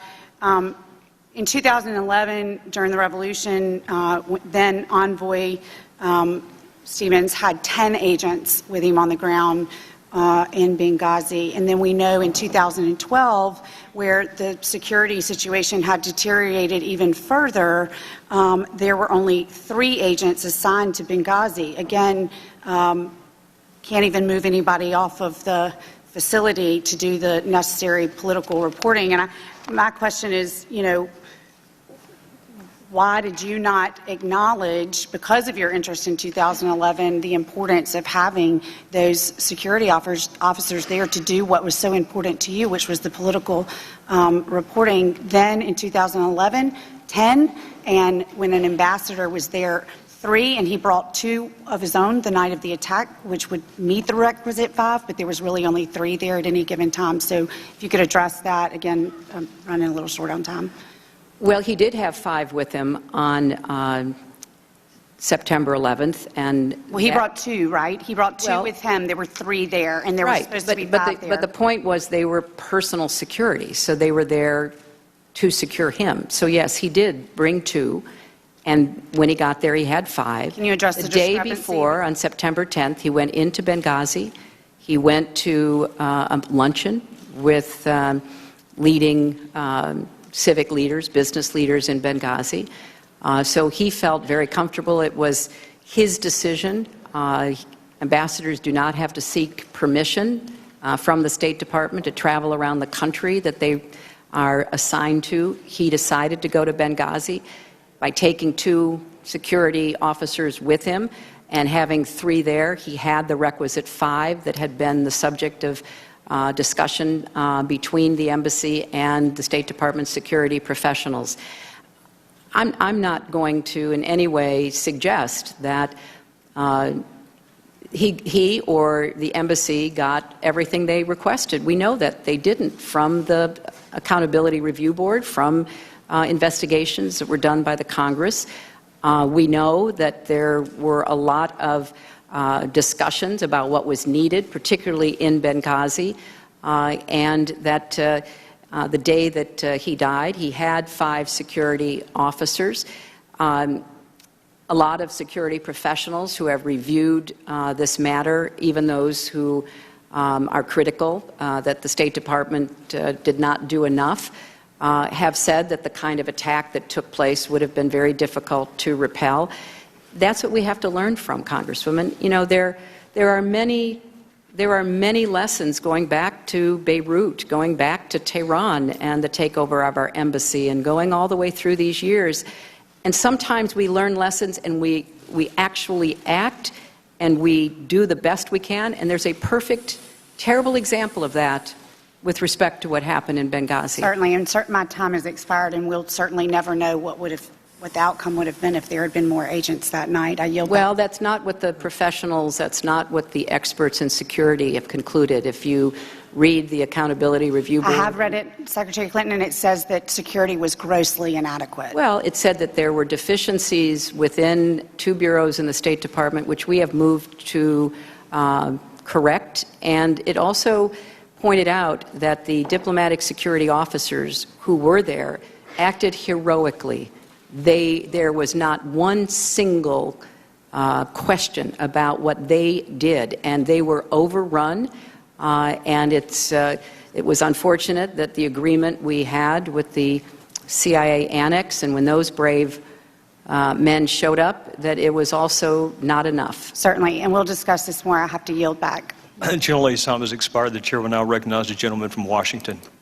Thank you, Mr. Chairman. And thank you, Madam Secretary, for being here. Just to clarify, you knew we had a presence. Of course I knew. I knew, Congressman, of course. And going back to an earlier question, you were also aware of those 2 attacks on our compounds, even though you didn't email about it. Yes, I was aware.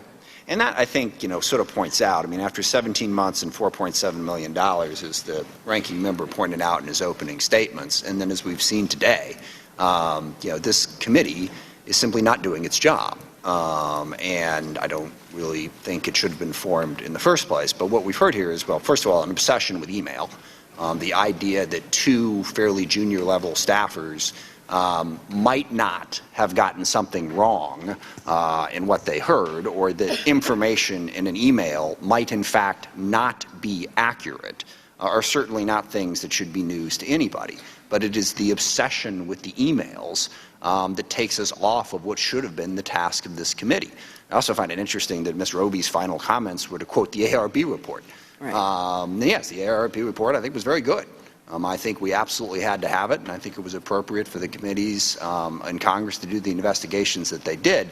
But all of that begs the question as to why we've spent the $4.7 million that we have spent on this. And then even in the chairman's opening remarks, I mean, it was primarily a defense of the committee's existence. Not any new information, not here's what we, in those 17 months and $4.7 million, have figured out that is new and different. Nothing. In fact, we've heard nothing, even in today's hearing. Not a single solitary thing that hasn't already been discussed repeatedly.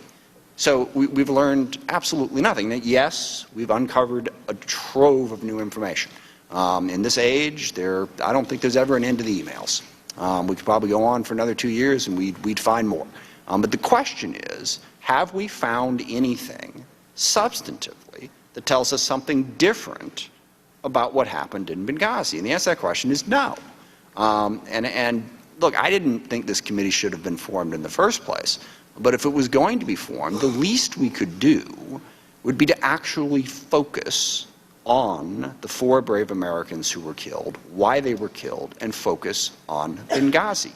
And we have not. I mean, Mr. Roskam's questions I found to be the most interesting. Basically, I don't know, it was like he was running for president. He wanted to debate you on overall Libya policy as to why we got in there in the first place. And that's debatable, and I think you will argue that quite well. But that's not about the attack on Benghazi. That's not about what we could have done in Benghazi to better protect them. So again, I think we've seen that this committee is focused on you. And I'm, the ranking member of the Armed Services Committee. I don't see the Department of Defense here. I don't see the CIA here. There were many, many other agencies involved in this, and yet yours has been the one that they have obsessively focused on. And I think that's a shame for a whole lot of reasons. But for one thing, this committee, as it's been in the news in the last several weeks, has been yet one more step in denigrating this institution. And I happen to think this institution needs more support, not less. So I wish we would stop doing that. And you mentioned Beirut, and that was the first thought that occurred to me when this happened, was a Democratic Congress at the time did a fair and quick investigation of what was an unspeakable tragedy. 2 separate suicide bombings, 4 months apart. And there was clearly inadequate security. But the focus there was not on partisanship, not on embarrassing the Reagan administration, but on actually figuring out what happened and how we can better protect Americans.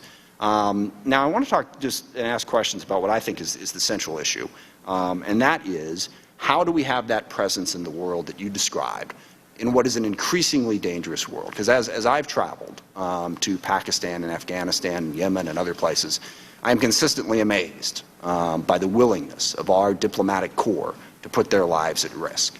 And I wonder, how do you balance that very difficult decision? Because frankly, what I've heard more often from that diplomatic corps is that they chafe at the restrictions. I mean, I remember vividly being in Peshawar, which is, I mean, I didn't like the ride from the airport to the embassy, which was 10 minutes. And we were there for, I don't know, a few hours and then out. The State Department personnel, they lived there and went out amongst the community.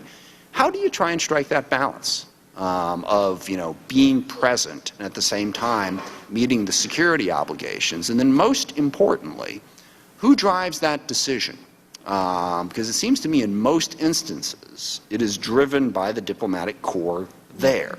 If they take risks, it's because they've decided to do it. They're there. They know the security situation certainly better than the Secretary and better than most everybody else. But what is the proper way to strike that balance going forward to protect our personnel and still fulfill their mission? Congressman, I think that is the most important question, and I would certainly welcome congressional discussion and debate about this, because it's what we tried to do, going back to Congresswoman Duckworth's question, what we tried to begin to do in the quadrennial diplomacy and development review, the first one that was ever done, because that's exactly what we were facing. We have had diplomats and development professionals in war zones now for a number of years. We've had them in places that are incredibly unstable and dangerous because of ongoing conflicts. It is, I think, the bias of the diplomacy corps that they be there, because that's what they signed up for. And they know that if America is not represented, then we leave a vacuum and we lose our eyes and our ears about what people are thinking and doing. It is certainly the hardest part of the job in many of our agencies and departments today, and it was for me in the State Department. That's why I relied on the security professionals, because by the time I got there in 2009, the diplomatic security professionals had been taking care of American diplomats in Iraq, in Afghanistan, in Pakistan for years. And they had learned a lot of lessons, and they were forced to make tough decisions all the time. You mentioned Peshawar, one of clearly the high-threat posts that the United States maintains a presence in. But when you think that since 2001, we've had 100 of our facilities attacked. If we were to shut them all down, if we were to pull out from all of them, we would be blinding ourselves. So it's a constant balancing act. What are the risks and what are the rewards for opening, maintaining, and/or closing a site? I don't know that there's any hard and fast rule that we can adopt. We just have to get better at making that assessment, Congressman. And your question really goes to the heart of it. When you were, as a member of Congress in Peshawar, you were guarded by our diplomatic security professionals. They had to assess, was it safe enough for a member of Congress to come? How do we get him from the airport to the embassy? It won't surprise you to hear we've had attacks there as so many other places around the world. And that is a heavy responsibility, and the diplomatic security professionals get it right 999 times out of 1,000. And it's deeply distressing to them when anything goes wrong. We have lost non-Americans with some of these attacks on facilities. We've lost our locally employed staff. They never want to see any successful attack. So they have to be right 100% of the time. The terrorists only have to be right once. And, that's why this is really at the core of what I tried to do before even I got the Accountability Review Board, going back to the QDDR, to come up with a better way of trying to make those assessments. Madam Secretary, if I may, just two final points. So the bottom line is Benghazi on 9/11/2012 was not the only dangerous place in the world where our security personnel were and where these difficult decisions had to be made. Right. And the other point I want to make before my time expires, now this was in 2012, so we were only a couple of years into this, but Secretary of Defense Ash Carter just, I think yesterday, wrote an editorial in the Wall Street Journal about the impact of 5 years of budget uncertainty on the DoD's ability to function. I mean, for 5 years, we have gone through CRs, threatened government shutdowns, one actual government shutdown, and constant budget uncertainty. Now, my area is the Department of Defense. I know how it's impacted them. They basically, from 1 week to the next, barely know what they can spend money on. Now, one of the criticisms is there should have been more security.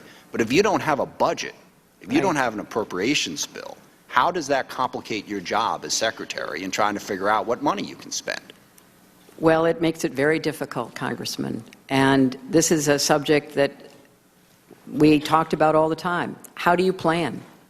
How do you know, you have so many diplomatic security officers in so many dangerous places. How do you know what you're going to have to be able to deploy?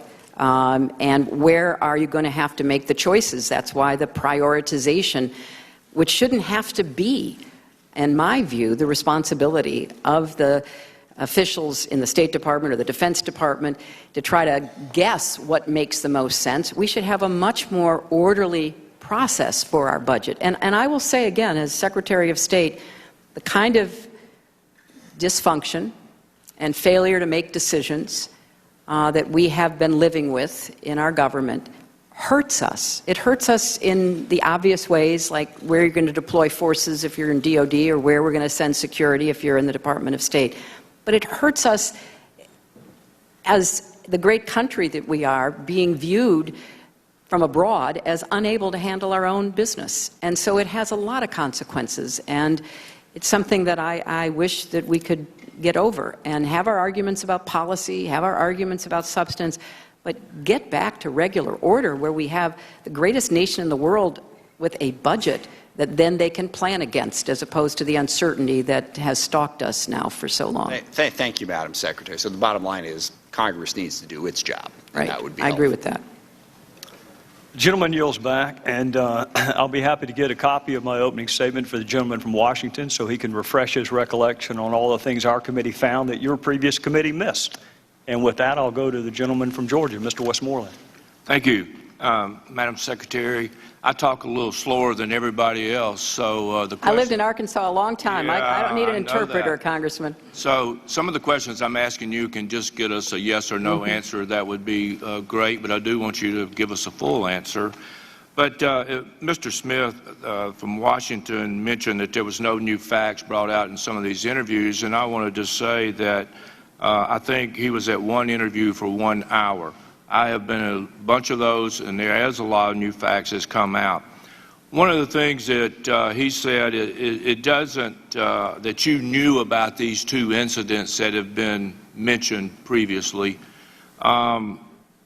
It's not a matter if you knew about them, it's a matter of what you did about them. And to us, the answer to that is nothing.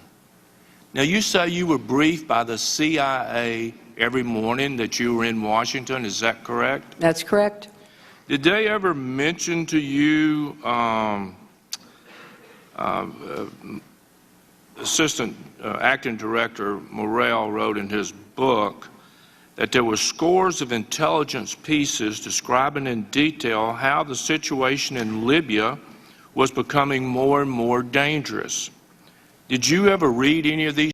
Yes, as I've previously stated, we were certainly aware that the situation across Libya was becoming more dangerous and that there were particular concerns about eastern Libya.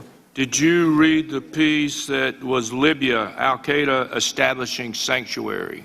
I'm aware that that was certainly among the information provided to me. There was another particular piece that was talked about after the IED attack that AFRICOM wrote. Al-Qaeda expands in Libya. Were you familiar with that? I can't speak to specific pieces, Congressman, but I was well aware of the concerns we all had about the setting up of jihadist training camps and other activities in Libya, particularly in eastern Libya. You were briefed in, I think, the CIA between January and September of 2012 had over 4,500 pages of intelligence. Were you aware of how many pages of intelligence? And I know you had a specific division, I guess, of the State Department under you that was called Intelligence and Research.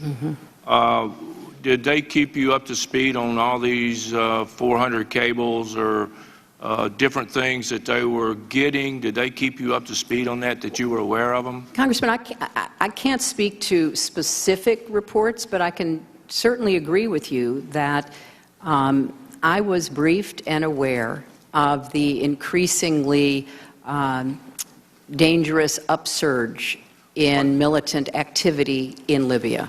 And so what did you do to make sure that our men and women over there were protected, knowing how much the threat had grown, especially in Benghazi? Because a lot of people say that really in the summer of 2012, the security in Benghazi was worse than it was during the revolution. Well, Congressman, with respect to not only the specific incidents that you referenced earlier, but the overall concerns about Benghazi, I think I have stated previously, there was never any recommendation by anyone, the intelligence community, the Defense Department, the State Department officials responsible for Libya, to leave Benghazi, even after the two incidents that you mentioned, because in part, as I responded to Congressman Smith, we had so many attacks on facilities that, as I said, went back to 2001, that certainly also happened in other parts of the world while I was there.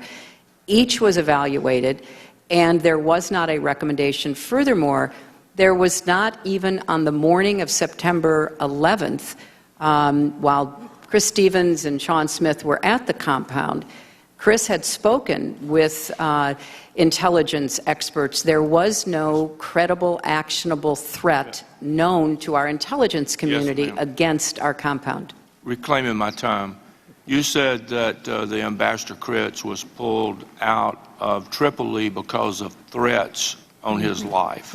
There were threats from people associated with Gaddafi after the publication of cables he had written that were made public by WikiLeaks. And you say you were aware of the two attacks at the mission facility in Benghazi. Mr. Morrell, in his book, states that there was 20 attacks on that facility. Are you familiar with the other 18? There were two that we thought rose to the level of being serious. Were you familiar with the other 18? I'm not aware of 18 others. And I would point out, and I'm sure that former Deputy Director Morrell made this point when he was testifying, the CIA stayed in Libya. The CIA had a much bigger presence than the State Department, despite the overall decline in stability. Some might argue, actually, because of the overall decline in stability, it was thought to be even more important for the CIA to stay there, and they also did not believe that their facility would be the subject of a deadly attack either, because I think sometimes, sometimes the discussion gets pulled together when really we had Chris and Sean dying at the State Department compound, which we are discussing, and we had our other two deaths of Tyrone Woods and Glenn Doherty at the CIA annex. Reclaiming my time for just a minute, and I do appreciate that. But if you talk to the CIA contractors that were at the annex and you ask them how they were armed and equipped, and then if you would or could talk to the diplomatic security agents that were at the facility, I think you will see that there was a big, big difference in the equipment that they had to protect themselves. But you knew of the two, what you call major incidents, but you don't recollect the other 18 that Mr. Morrell says happened. How many instances would it have taken you to say, hey, we need to look at the security over there? Would it have been 3 major instances, 30 instances, 40 instances, 50 instances? How many instances would you have been made aware of that would have made you say, hey, I don't care what anybody else says, we're going to protect our people. Chris Stevens is a good friend of mine. We're going to look after him. How many would it have taken? Well, Congressman, of course, I made it abundantly clear that we had to do everything we could to protect our people. What I did not and do not believe any secretary should do was to substitute my judgment from thousands of miles away for the judgment of the security professionals who made the decisions about what kind of security would be provided. And I know that sounds somewhat hard to understand, but, you know, we have a process, and the experts who I have the greatest confidence in and who had been through so many difficult positions, because practically all of them had rotated through Afghanistan, Pakistan, Iraq, Yemen, other places, they were the ones making the assessment. No one ever came to me and said, we should shut down our compound in Benghazi. I'm not saying shut it down. I'm saying protect it. Well, I'm not saying shut it down. I'm just saying protect right. it. And when you say security professionals, I'm not trying to be disparaging with anybody, but I don't know who those folks were, but well, they were people who risked their lives to try to save. Very professional when it came to protecting people. But let me say this: you said that the mission that you gave Ambassador Stevens was to go in to investigate the situation. Now, if you're going to investigate a situation, it would seem to me like you would have to get out into the country to investigate that. And I don't know if you're aware of it or not, but there were not even enough diplomatic security for him to leave the compound without asking the CIA operatives to assist them. Were you aware of that? Well, we had an agreement with the CIA to help supplement security and to come to the aid. It was a mutual agreement. Was that a written agreement? No, it was not a written agreement, but we are posted with the CIA in many places in the country. Okay. I mean, in the world, and it's important to have a good working relationship, and we did. And unfortunately, despite all the weapons and despite the fortification, two CIA contractors died at the CIA annex that night. Just to follow up on one thing about Ambassador Stevens, you got a lot of emails from Sidney Blumenthal, and you say that Mr. Blumenthal was a friend of yours, and he had your personal email address. You say Chris Stevens was a friend of yours. He asked numerous times for extra protection.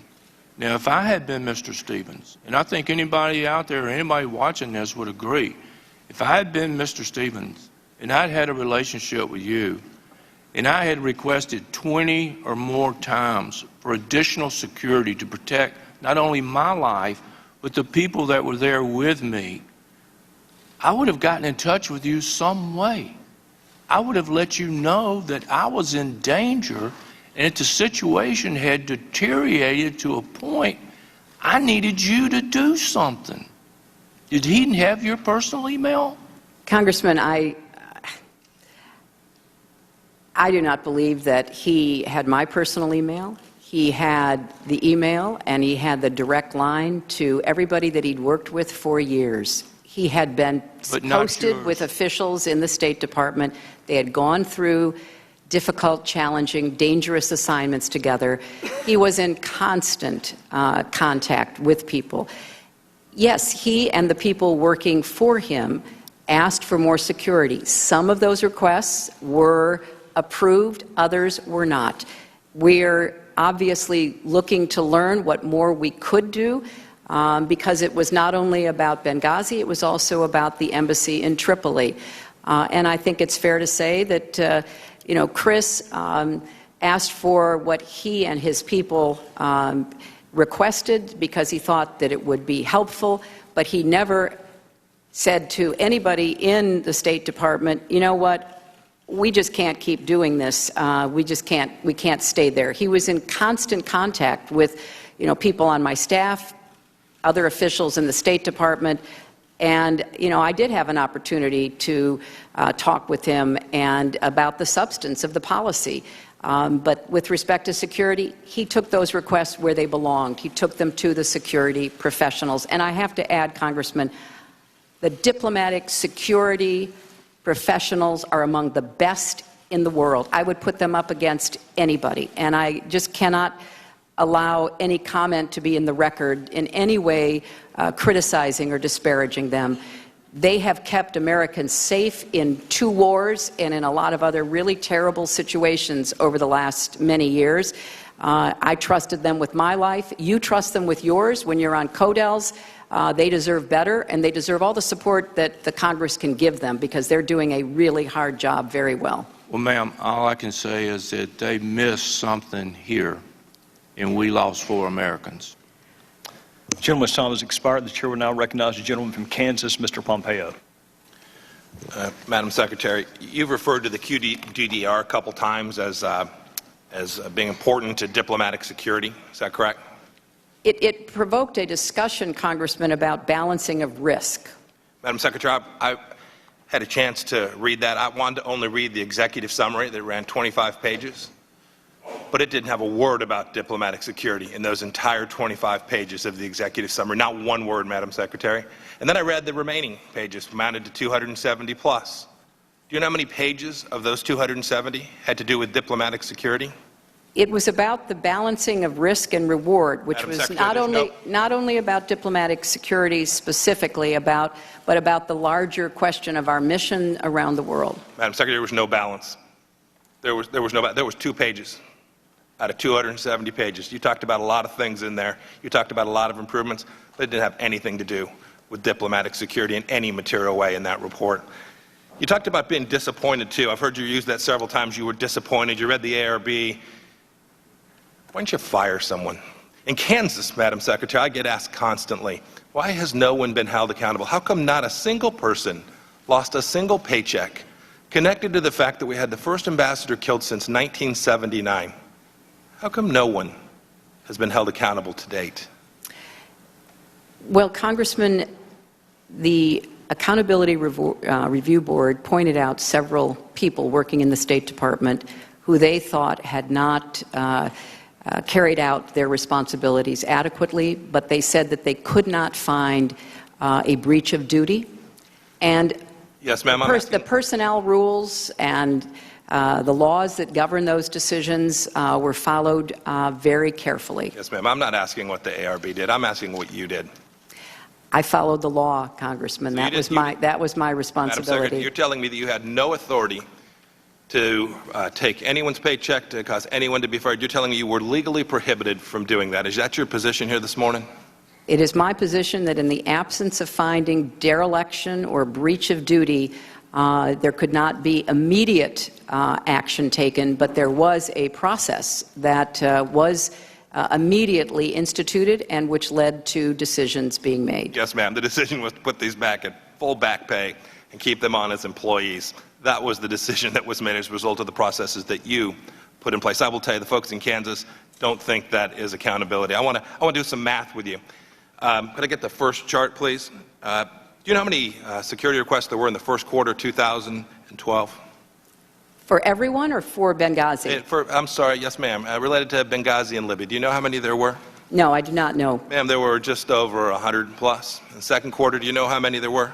No, I do not. Ma'am, there were 172-ish. Might have been 171 or 173. That's how many were there in July and August, and then in that week and a few days before the attacks? Do you know? There were a number of them. I know that. Yes, ma'am. 83 by our count. That's over 600 requests. You've testified here this morning that you had none of those reach your desk. Is that correct also? That's correct. Madam Secretary, Mr. Blumenthal wrote you 150 emails. It appears from the testimony or the materials that we've read that all of those reached your desk. Can you tell us why security requests from your professionals, the men that you just testified, and with which I agree are incredibly professional, incredibly capable people, trained in the art of keeping us all safe, none of those made it to you, but a man who was a friend of yours, who'd never been to Libya, didn't know much about it, at least that's his testimony, didn't know much about it. Every one of those reports that he sent on to you that had to do with situations on the ground in Libya, Those made it to your desk. You asked for more of them. You read them. You corresponded with him. And yet the folks that worked for you didn't have the same courtesy. Well, Congressman, as you're aware, he's a friend of mine. He sent me information he thought might be of interest. Some of it was, some of it wasn't. Some of it I forwarded to be followed up on. The professionals and experts who reviewed it found some of it useful, some of it not. He had no official position in the government, and he was not at all my advisor on Libya. He was a friend who sent me information that he thought might be in some way helpful. Madam Secretary, I have lots of friends. They send me things. I've never had somebody send me a couple of pieces of intelligence with the level of detail that Mr. Blumenthal sent me every week. That's a special friend. Well, it was information that had been shared with him that he forwarded on. And as someone who got the vast majority of the information that I acted on from official channels, I read a lot of articles that brought new ideas to my attention, and occasionally people, including him and others, would give me ideas. They all went into the same process to be evaluated. Yes, ma'am. I will tell you that the record that we've received today does not reflect that. It simply doesn't. We've read the emails. We've read everything that we could get our hands on. It's taken us a long time to get it, but I will tell you, you just described all of this other information that you relied upon, and it doesn't comport with the record that this committee has been able to establish today. And I want you to take a look at this chart to the left. You'll see the increasing number of requests, over 600. I think data matters. The pictures are worth a lot. You see the increase in the requests, and then the bottom line is the increase in security. And you'll note that the slope of those two lines is very different. Can you account for why that is? Why we have an increase in requests and yet no increase in security? Well, Congressman, I can only tell you that I know a number of requests were fulfilled and some were not.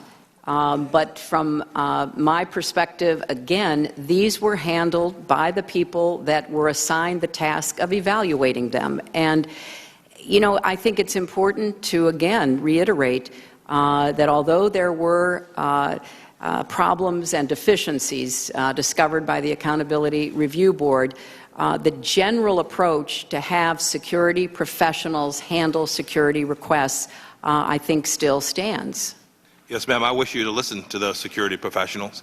You described Mr. Stevens as having the best knowledge of Libya of anyone.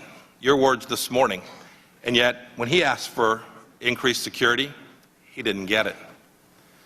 The second chart, please. This chart does the same thing. I just talked to you about requests for additional assistance. This chart goes through. I won't go through the numbers in detail. We've talked about them a bit, but it shows the increasing number of security incidents at the facility, your facility, State Department facility, in Benghazi, Libya. And then again, it shows the increase in security being non-existent.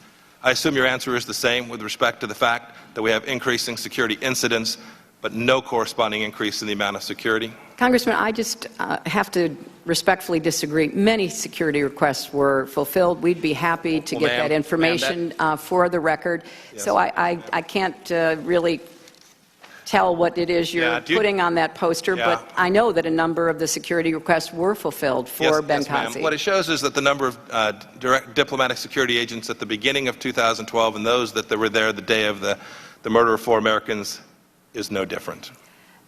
Congressman, the decision, as I recall, was that the Post, namely Embassy Tripoli, on behalf of Benghazi, requested 5 diplomatic security personnel, and they did have that on the day that Chris Stevens was in Benghazi.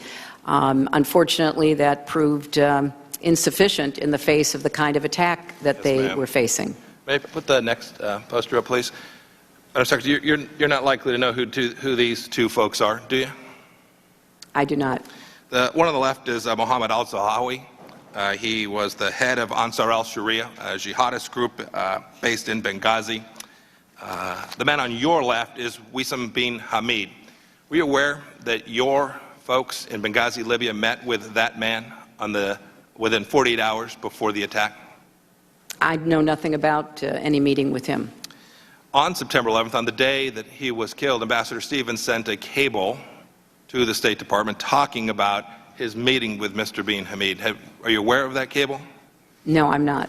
He said in his cable, he said they, referring to Mr. Wissam bin Hamid, They wanted an introductory meeting. They were here. They asked us what we needed to bring security to Benghazi. So your officials were meeting with this man on the ground in Benghazi, Libya, discussing security 2 days before that. But in August of that same year, the United States government had said that this very man was, quote, a young rebel leader who allegedly fought in Iraq under the flag of al-Qaeda. Were you aware that our folks were either wittingly or unwittingly meeting with al-Qaeda on the ground in Benghazi, Libya, just hours before the attack? I know nothing about this, Congressman. I think that's deeply disturbing. I think the fact that your team was meeting with I'm folks... sorry, which team is this, Mr. Yeah, it would have been... We don't know exactly who... Well, it would held be the meeting with helpful... him. It would have been one of your State Department employees, Madam Secretary. I don't know which one. Perhaps you could enlighten us, or we can get the records we need to do so. Well, but to date, we've not been able to learn that. Well, since we didn't have an ongoing significant presence of State Department personnel in Benghazi, I don't know to whom you are referring. Mr. Chairman, I'll yield back the balance of my time. Gentleman from Kansas yields. The chair will now recognize the gentlelady from California, Ms. Sanchez. Thank you, Mr. Chairman, and thank you, Madam Secretary, for coming again to answer our questions.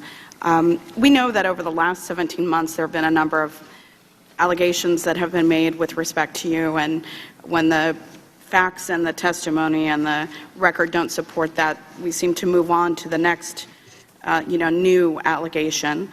One of the more recent ones is that Republicans are claiming that because you received emails from Sidney Blumenthal, that he was your primary source for intelligence. Now, Chairman Gowdy claimed that Mr. Blumenthal was, and I'm going to quote him here, quote, Secretary Clinton's primary advisor on Libya, because nearly half of all the emails sent to and from Secretary Clinton regarding Benghazi and Libya prior to the Benghazi terrorist attacks involved Sidney Blumenthal, end quote. He also claimed that Mr. Blumenthal was, and I'm quoting again, one of the folks providing her the largest volume of information about Libya. Secretary Clinton, was Sidney Blumenthal your primary policy advisor or your primary intelligence officer? No, of course not. Was he the primary source of information that you were receiving on Libya? No, absolutely not. Can you tell us then who were you receiving information from and in what form? Because there's been a particular emphasis on email communication and email communication only. Well, as I testified earlier, I did not primarily conduct business on email with officials in our government. And I think the emails that have been produced this far demonstrate that as well. As I said, I got intelligence briefings from the intelligence community. I had a very experienced group of senior diplomats who knew quite a bit about Libya. Deputy Secretary Bill Burns had been our nation's top diplomat who actually had negotiated with Gaddafi. Prior to the entering in by the United States to support our European allies and Arab partners, I sent a team to meet with representatives of Gaddafi to see if there were some way that he would back down and back off of his increasingly hysterical threats against his own people. We had people like the ambassador that I referenced earlier who had served in Libya and had the occasion to observe and meet with Gaddafi. So we had a very large group of American diplomats, intelligence officers, and some private citizens who were experts in Libya who were available to our government. And we took advantage of every person we could with expertise to guide our decision-making. So would it be fair to say that you received information from Ambassador Stevens? Yes. The Assistant Secretary for Near Eastern Affairs? Yes. The Director of Policy Planning, Jacob Sullivan? Yes. The National Security Council? Yes. The Intelligence Community? Yes. The Defense Department? Yes. This weekend, one of our colleagues on this panel, Mr. Pompeo, went on Meet the Press, and I wonder if we could cue up the video. He had this exchange. Can we please play the video clip?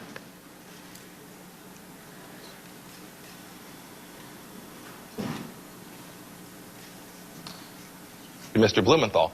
It goes directly to this security issue. We see now that former Secretary Clinton relied on Mr. Blumenthal for most of her intelligence. That is, she was relying that on is factually not no, correct. it is absolutely relied factually on correct. Mr. Blumenthal for most of her intelligence. Ms. Mitchell, take a look at the email trails, and you will see. I cover the State Department. That is just factually not correct. That clip, for me, just defies all logic, and I think Andrea Mitchell correctly called him out on something that was a falsehood. Secretary Clinton, what did you think when you heard that clip? Well, that it was factually untrue. And I think your questioning and what I have stated today is a much clearer and more factual description of how we gathered information to make our decisions regarding Libya. With your answer that you believe it to be factually incorrect, I just want to add that the Washington Post fact checker immediately awarded that claim 4 Pinocchios, which is the worst rating possible. And I'm going to quote the Post on what they said about that quote. Looking at her private emails is just part of the picture, and it ignores the vast amount of information, much of it classified, that is available to the Secretary of State. Secretary Clinton, would you agree with that statement from the Washington Post? Yes, I would. Okay. So it seems to me, there have been allegations that the work that this committee has done has been political in nature, and that much of the facts have already been decided before all of the evidence is in, including your testimony here today. When I see clips like that, it sort of supports the theory that this panel is not really interested in investigating what happened just prior to, the evening of, and immediately in the aftermath of September 11, 2012, but that in fact there is another motive behind that. We have you here, and so while you are here, I want to make the most of your time and allow you to sort of debunk many of the myths that have been generated over the last 17 months, most of which have no factual basis for those being said. One is that you seemingly were disengaged the evening of September 11, 2012. For example, Mike Huckabee accused you, as Mr. Cummings said, of ignoring the warning calls from dying Americans in Benghazi, and Senator Rand Paul stated that Benghazi was a 3 a.m. phone call that you never picked up. And Senator Lindsey Graham tweeted, "Where the hell were you on the night of the Benghazi attack?" Those appear to be based on the testimony of witnesses and the documentation that we have obtained in this committee and other previous committees. They seem to run counter to the truth because the testimony we've received states pretty much that you were deeply engaged the night of the attack. So can you describe for us what the initial hours of that night were like for you and how you learned about the attacks and what your initial thoughts and actions were? Well, Congresswoman, I learned about the attacks from a State Department official rushing into my office shortly after or around 4 o'clock to tell me that our compound in Benghazi had been attacked.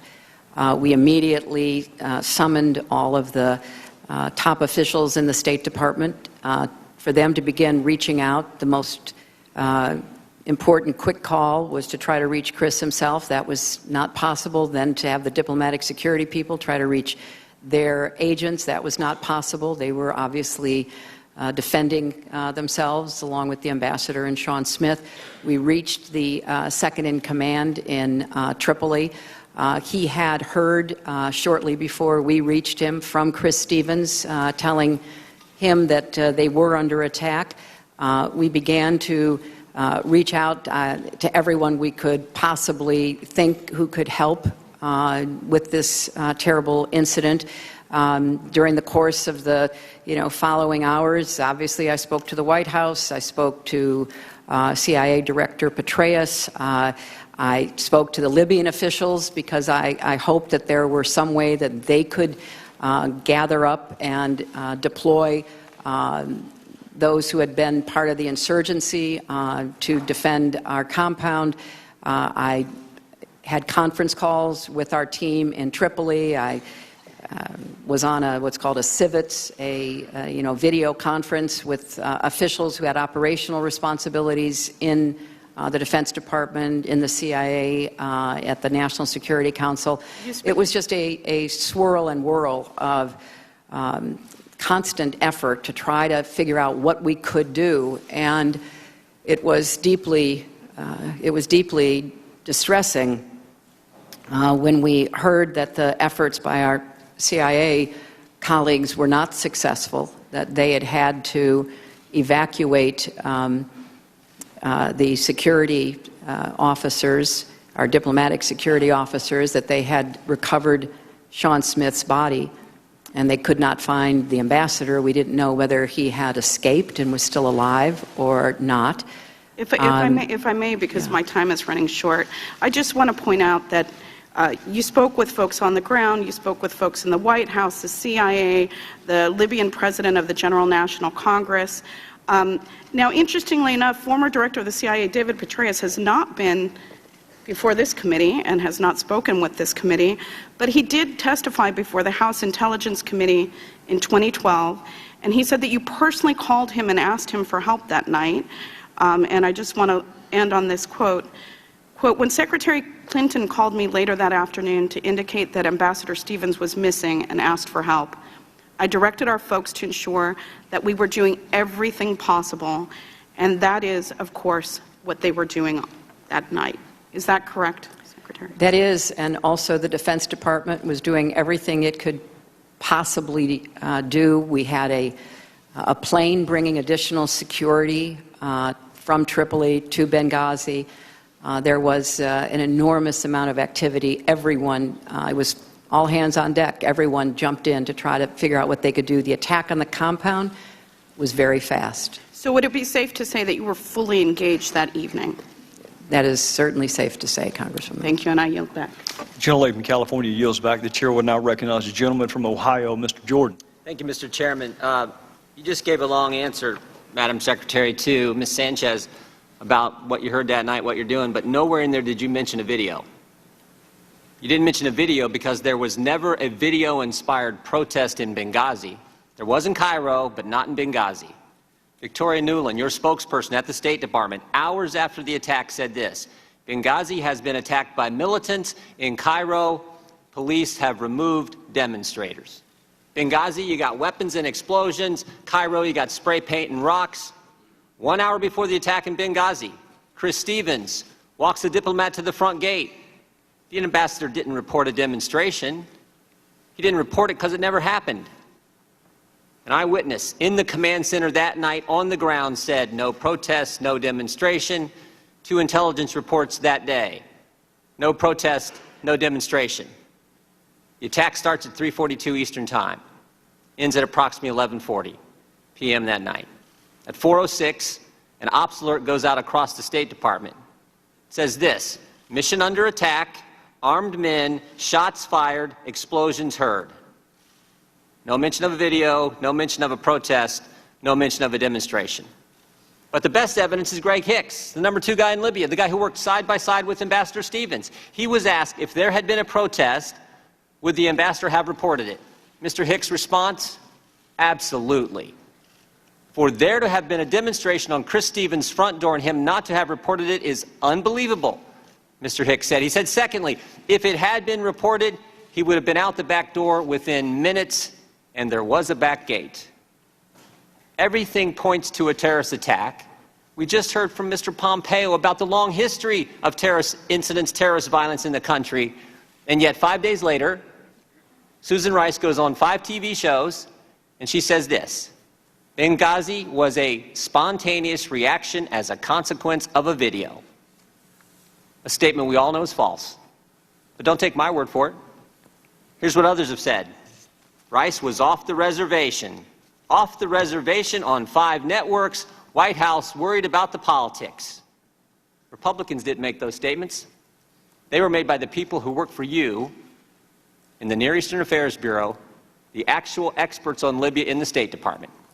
So, if there's no evidence for a video-inspired protest, then where'd the false narrative start? It started with you, Madam Secretary. At 10:08, on the night of the attack, you released this statement: some have sought to justify the vicious behavior as a response to inflammatory material posted on the internet.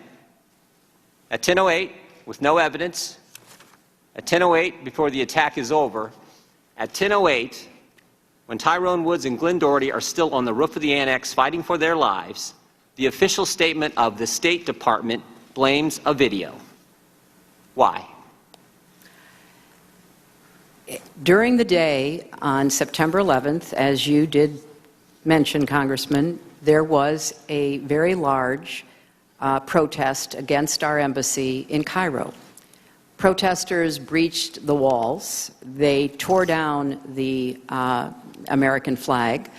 And it was of grave concern to us because the inflammatory video had been shown on Egyptian television, which has a broader reach than just inside Egypt. And if you look at what I said, I referred to the video that night in a very specific way.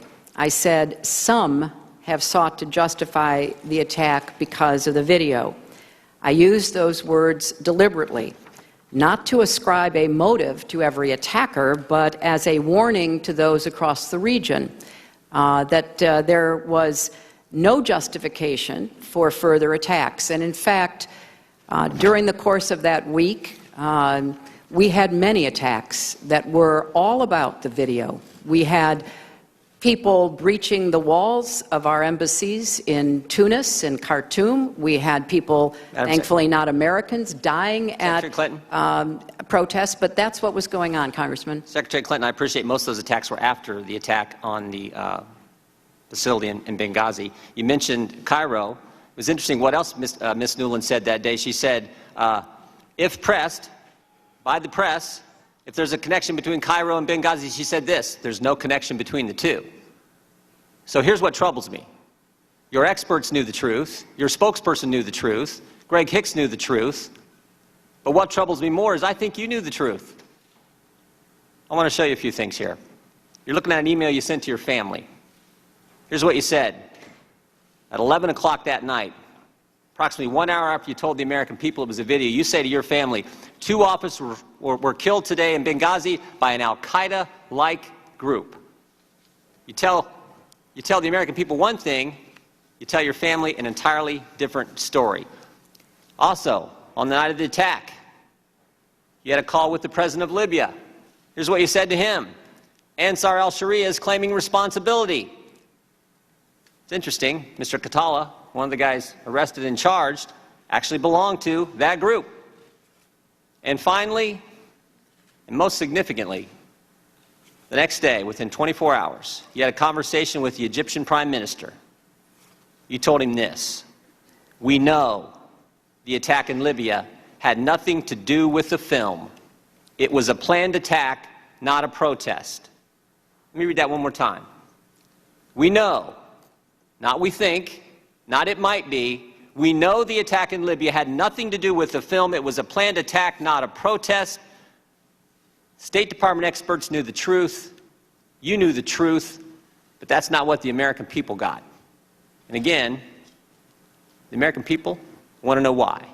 Why didn't you tell the American people exactly what you told the Egyptian Prime Minister? Well, I think if you look at the statement that I made, I clearly said that it was an attack, and I also said that there were some who tried to justify it on the basis of the video, Congressman. And I think but real quick, calling it an attack is like saying the sky's blue. Of course, it was an attack.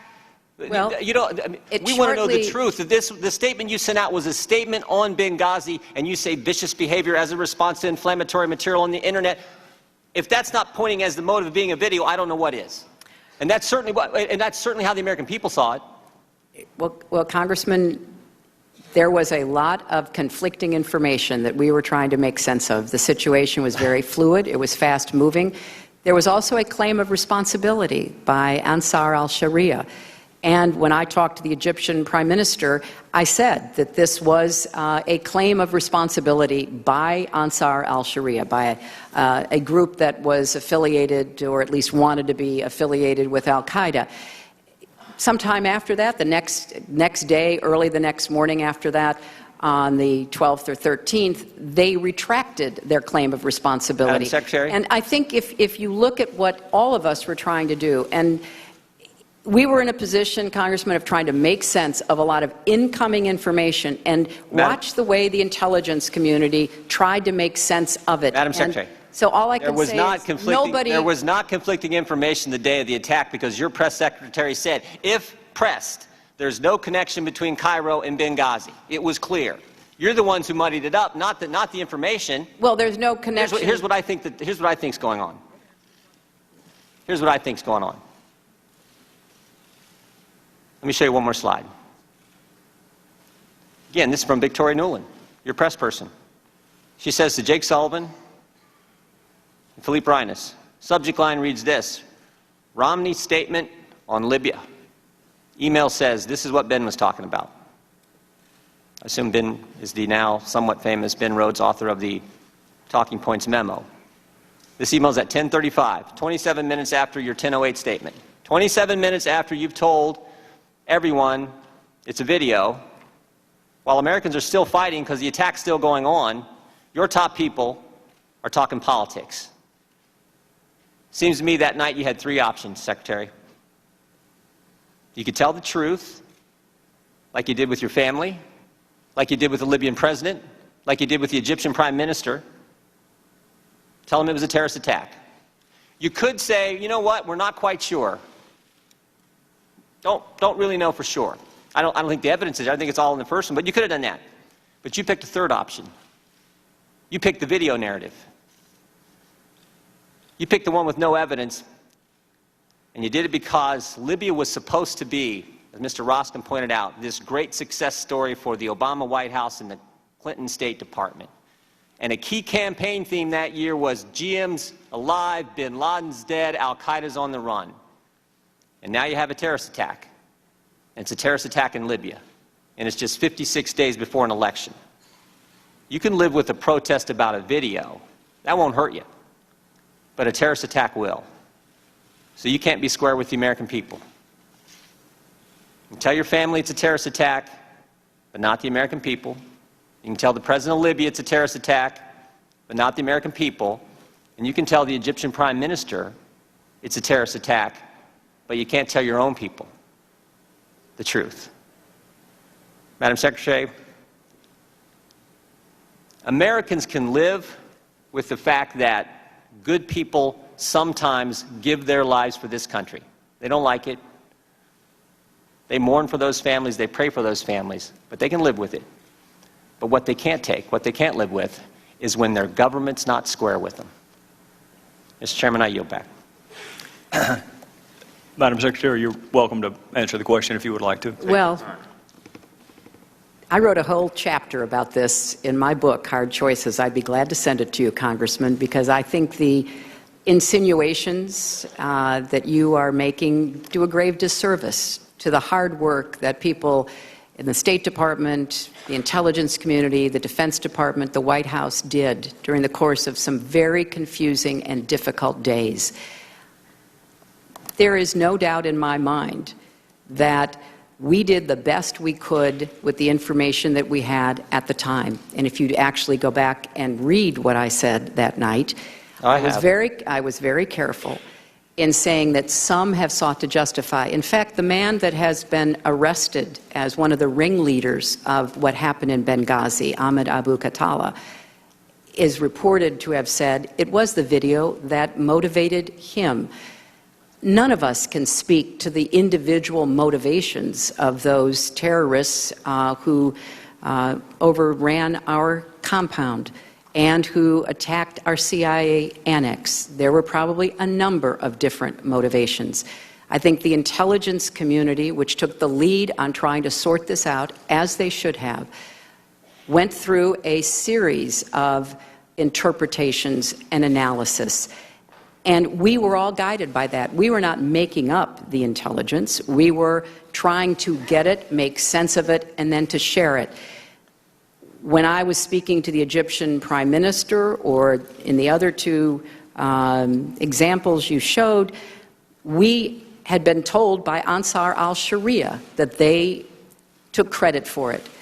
It wasn't until about 24 or more hours later that they retracted taking credit for Secretary it. Clinton? We also knew, Congressman, because my responsibility was for what was happening throughout the region. I needed to be talking about the video because I needed to be putting other governments and other people on notice that we were not going to let them get away with attacking us as they did in Tunis, as they did in Khartoum. And in Tunis, there were thousands of demonstrators who were there only because of the video, breaching the walls of our embassy, burning down the American school. I was calling everybody in the Tunisian government I could get, and finally President Marzouki sent his presidential guard to break it up. There were example after example. That's what I was trying to do during those very desperate and difficult hours. If I could, Mr. Chairman, Secretary Clinton, you said my insinuation. I'm not insinuating anything. I'm reading what you said. Plain language. We know the attack in Libya had nothing to do with the film. That's as plain as it can get. That's vastly different than vicious behavior justified by internet material. Why didn't you just speak plain to the American people? I did. If you look at my statement, as opposed to what I was saying to the Egyptian prime minister, I did state clearly, and I said it again in more detail the next morning, as did the president. I'm sorry that it doesn't fit your narrative, Congressman. I can only tell you what the facts were. And the facts, as the Democratic members have pointed out in their most recent collection of them, support this process that was going on where the intelligence community was pulling together information. And it's very much harder to do it these days than it used to be because you have to monitor social media, for goodness sakes. That's where the Ansar al-Sharia claim was placed. I think the intelligence community did the best job they could, and we all did our best job to try to figure out what was going on and then to convey that to the American people. Gentleman's time has expired. Chair will now recognize the gentleman from California, Mr. Schiff. Thank you, Mr. Chairman. Madam Secretary, we're almost at the end of the first round of questions. I'll have an opportunity, then I think the Chairman will, before we have a break, just to let you know where we are in the scheme of things. So I want to take a moment to think about what we've covered in this first round. In particular, comment on where this began with the Chairman's statement. The Chairman said at the outset of the hearing that the American people were entitled to the truth about what happened in Benghazi, the truth about the security there, the truth about what happened after the attack.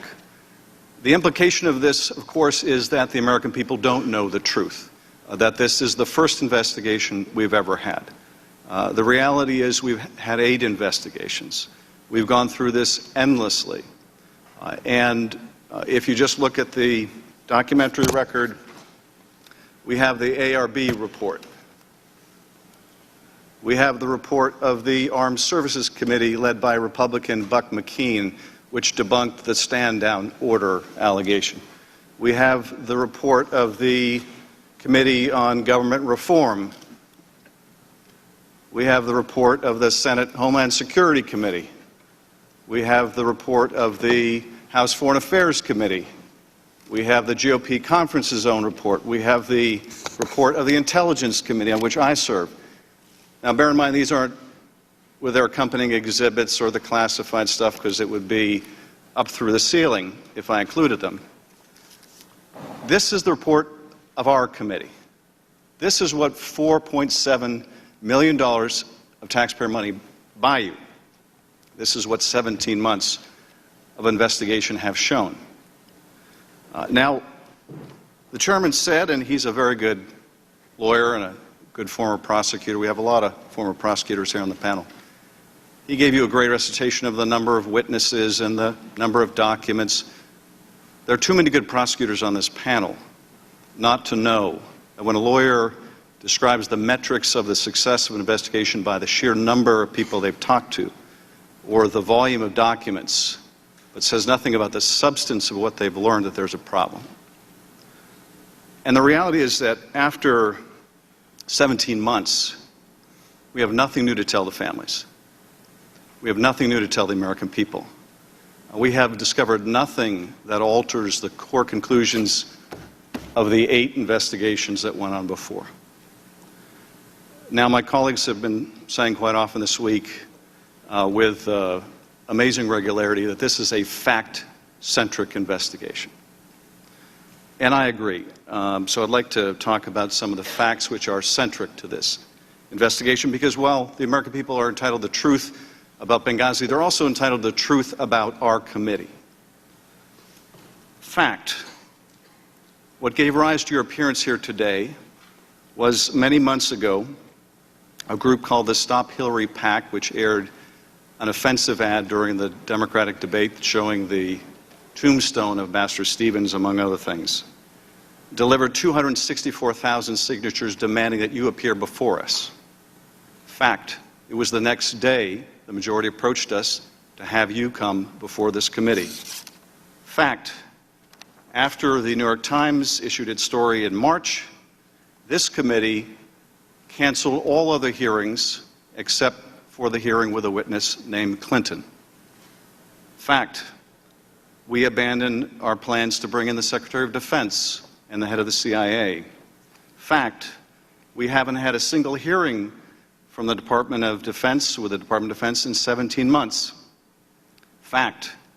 Of the 70,000 pages of documents obtained by the Select Committee, the only documents the Chairman has chosen to release publicly are your emails with Sidney Blumenthal. Fact. Of the 32 press releases that have been issued since March of this year, 27 of them are about you or the State Department, and 5 are about everything else. Fact. As recently as last week, the Chairman issued a 13-page letter which alleges that you risked the lives of people by sending an email that contained the name of a classified CIA source. Fact. The CIA told us there was nothing in that email was classified, nor was the name of that person who's well known to many.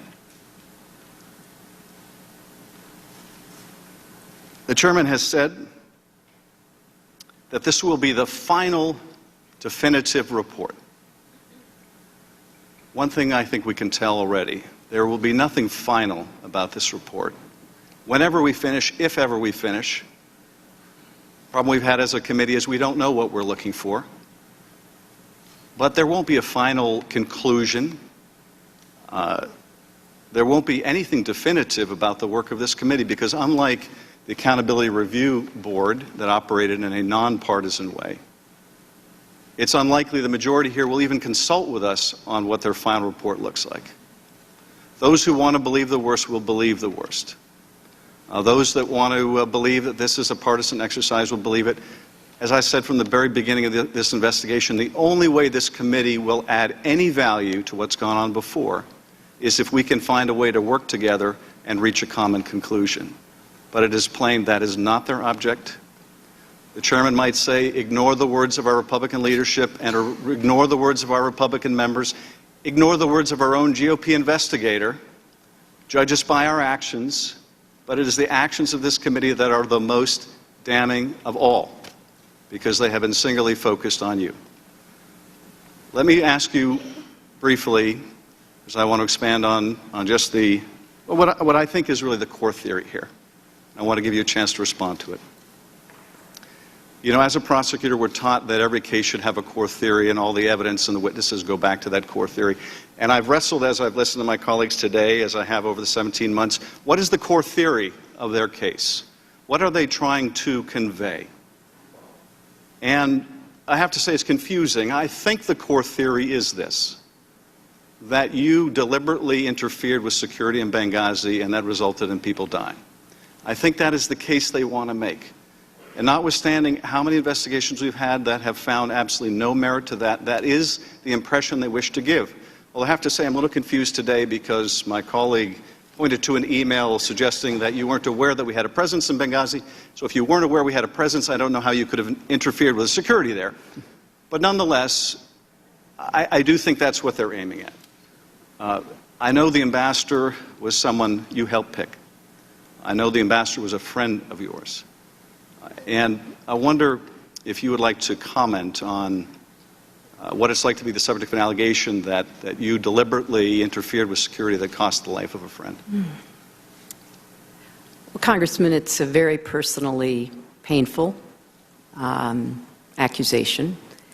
It has been rejected and disproven by nonpartisan, dispassionate investigators, but nevertheless, having it continued to be bandied around is deeply distressing to me. You know, I would imagine I've thought more about what happened than all of you put together. I've lost more sleep than all of you put together. I have been racking my brain about what more could have been done or should have been done. And so when I took responsibility, I took it as a challenge and an obligation to make sure before I left the State Department that what we could learn, as I'm sure my predecessors did after Beirut and after Nairobi and Dar es Salaam and after all of the other attacks on our facilities, I'm sure all of them, Republican and Democrat alike, especially where there was loss of American life, I said, okay, what must we do better? How do we protect the men and women that we send without weapons, without support from the military into some of the most dangerous places in the world? And so I will continue to speak out and do everything I can from whatever position I'm in to honor the memory of those we lost and to work as hard as I know to try to create more understanding and cooperation between the State Department, our diplomats, our development professionals from USAID, and the Congress, so that the Congress is a partner with us, as was the case in previous times. I would like us to get back to those times, Congressman, whereas I think one of you said, Beirut, we lost far more Americans, not once but twice within a year. There was no partisan effort. People rose above politics.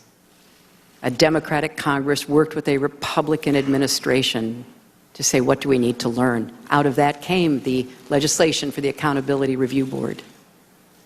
Similarly, after we lost more Americans in the bombings in East Africa, again, Republicans and Democrats worked together. Said, what do we need to do better? So I'm an optimist, Congressman. I'm hoping that that will be the outcome of this and every other effort, so that we really do honor not only those we lost, but all those who, right as we speak, are serving in dangerous places, representing the values and the interests of the American people. Thank you, Madam Secretary.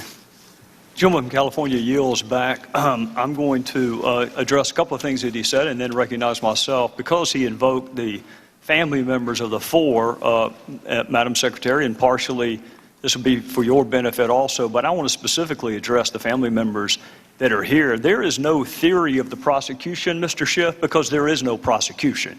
There's a very big difference between a prosecution where you already have reached a conclusion and you're just trying to prove it to people. This is an investigation, which is why it's so sad that nowhere in that stack that you just put up there, where the emails of Secretary Clinton, the emails of the ambassador, 50,000 pages worth of documents, eyewitnesses, that's the real tragedy. To the family and the friends, when you're told that there have been 7 previous investigations in an ARB, you should immediately ask, why did you miss so many witnesses? Why did you miss so many documents? This is not a prosecution, Mr. Schiff. You and I are both familiar with them. I've reached no conclusions, and I would advise you to not reach any conclusions either until we reach the end. There are 20 more witnesses. So I'll agree not to reach any conclusions if you'll do the same. With that, Madam Secretary, regardless of where he ranked in the order of advisors, it is undisputed that a significant number of your emails were to or from a Sidney Blumenthal. Now, he did not work for the State Department. He didn't work for the U.S. government at all. He wanted to work for the State Department, but the White House said no to him. Do you recall who specifically at the White House rejected Sidney Blumenthal? No, I do not.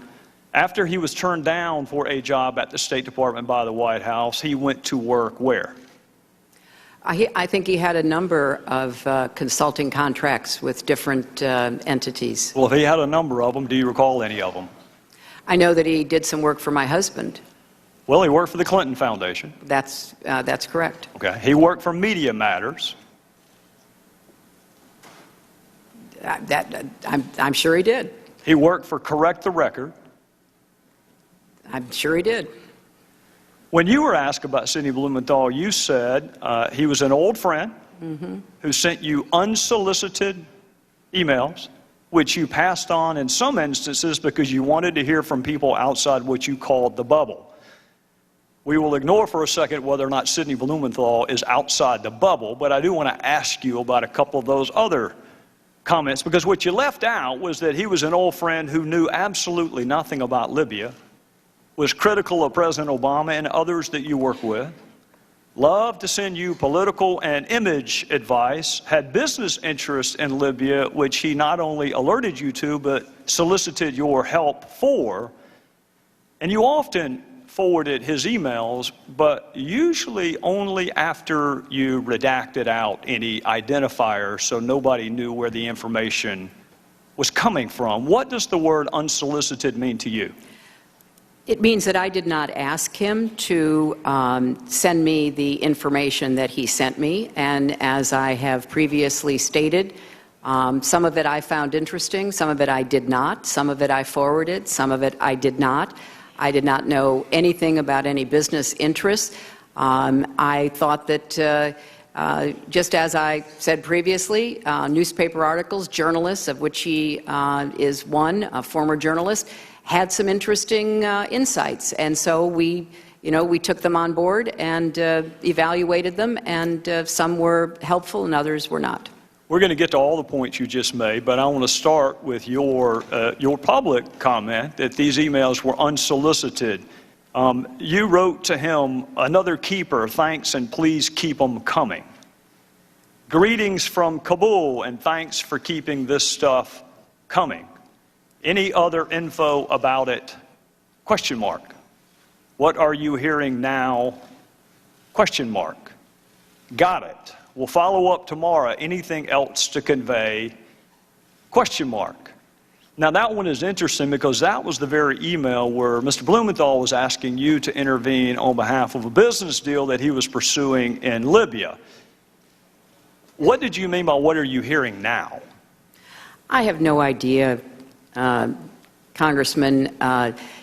They started out unsolicited, and as I said, some were of interest. I passed them on, and some were not. And so he continued to provide me information that was made available to him. I don't want to parse words, and I don't want to be hyper-technical, because it's not a huge point, but it is an important point. You didn't say they started off unsolicited. You said they were. You said they were unsolicited. Well, they were unsolicited, but obviously I did respond to some of them. Well, and I'm sure that encouraged him. Anything else to convey? What are you hearing now? I'm going to Paris tomorrow night. We'll meet with TNC leaders, so this and additional info useful. Still don't have electricity or BlackBerry coverage post-Irene, so I've had to resort to my new iPad. Let me know if you received this. We'll talk about the new iPad in a little bit. Here's another one. This report is in part a response to your questions. That's an email from him to you. This report is in part a response to your questions. There'll be further information in the next day. If you're the one asking him for information, how does that square with the definition of unsolicited? I said it began that way, Mr. Chairman, and I will add that both Chris Stevens and Gene Kretz found some of the information interesting, far more than I could, because they knew some of the characters who were being mentioned, and they were the ones, the kind of persons with the expertise that I asked to evaluate to see whether there was any useful information. We're going to get to that in a second. Now, before you give Mr. Blumenthal too much credit, you agree he didn't write a single one of those cables or memos he sent you. I'm sorry, what? He didn't write a single one of those cables or memos. I don't know who wrote them. He's the one who sent them to me. Would you be surprised to know not a single one of those was from him? I don't know where he got the information that he was sending to me. Did you ask? You're sending me very specific, detailed intelligence. What is your source? That seems to me like a pretty good question. I did learn later that he was talking to or sharing information from former American intelligence officials. By the name of? Who wrote those cables? I don't recall. I don't know, Mr. Chairman. You had his information passed on to others, but at least on one occasion you asked Ms. Abedine, can you print without any identifiers? Why would you want his name removed? Because I thought that it would be more important to just look at the substance and to make a determination as to whether or not there was anything to it. Well, don't people have a right to know the source of the information so they can determine credibility? But he wasn't, as you just said, the source of the information. But you didn't know that, Madam Secretary, and that's what you just said. No, Mr. Chairman. I knew that he didn't have the sources to provide that information. I knew he was getting it from somewhere else. Whether he knew a lot of journalists, he knew others in Washington. It could have been a variety of people. Well, if you're going to determine credibility, don't you want to know the source? Well, it wasn't credibility so much as trying to follow the threads that were mentioned about individuals. And as I already stated, some of it was useful and some of it was not. Well, did the President know that Mr. Blumenthal was advising you? He wasn't advising me. And, you know, Did he Mr. know Chairman, that he was your most prolific emailer that we have found on the subjects of Libya and Benghazi? That's because I didn't do most of my work That's about fair. Libya on I'm email. not challenging that, Madam Secretary. I am not challenging that. All I'm telling you is the documents show he was your most prolific emailer on Libya and Benghazi. And my question to you is, did the President, the same White House that said you can't handle him, can't hire him, did he know that he was advising you?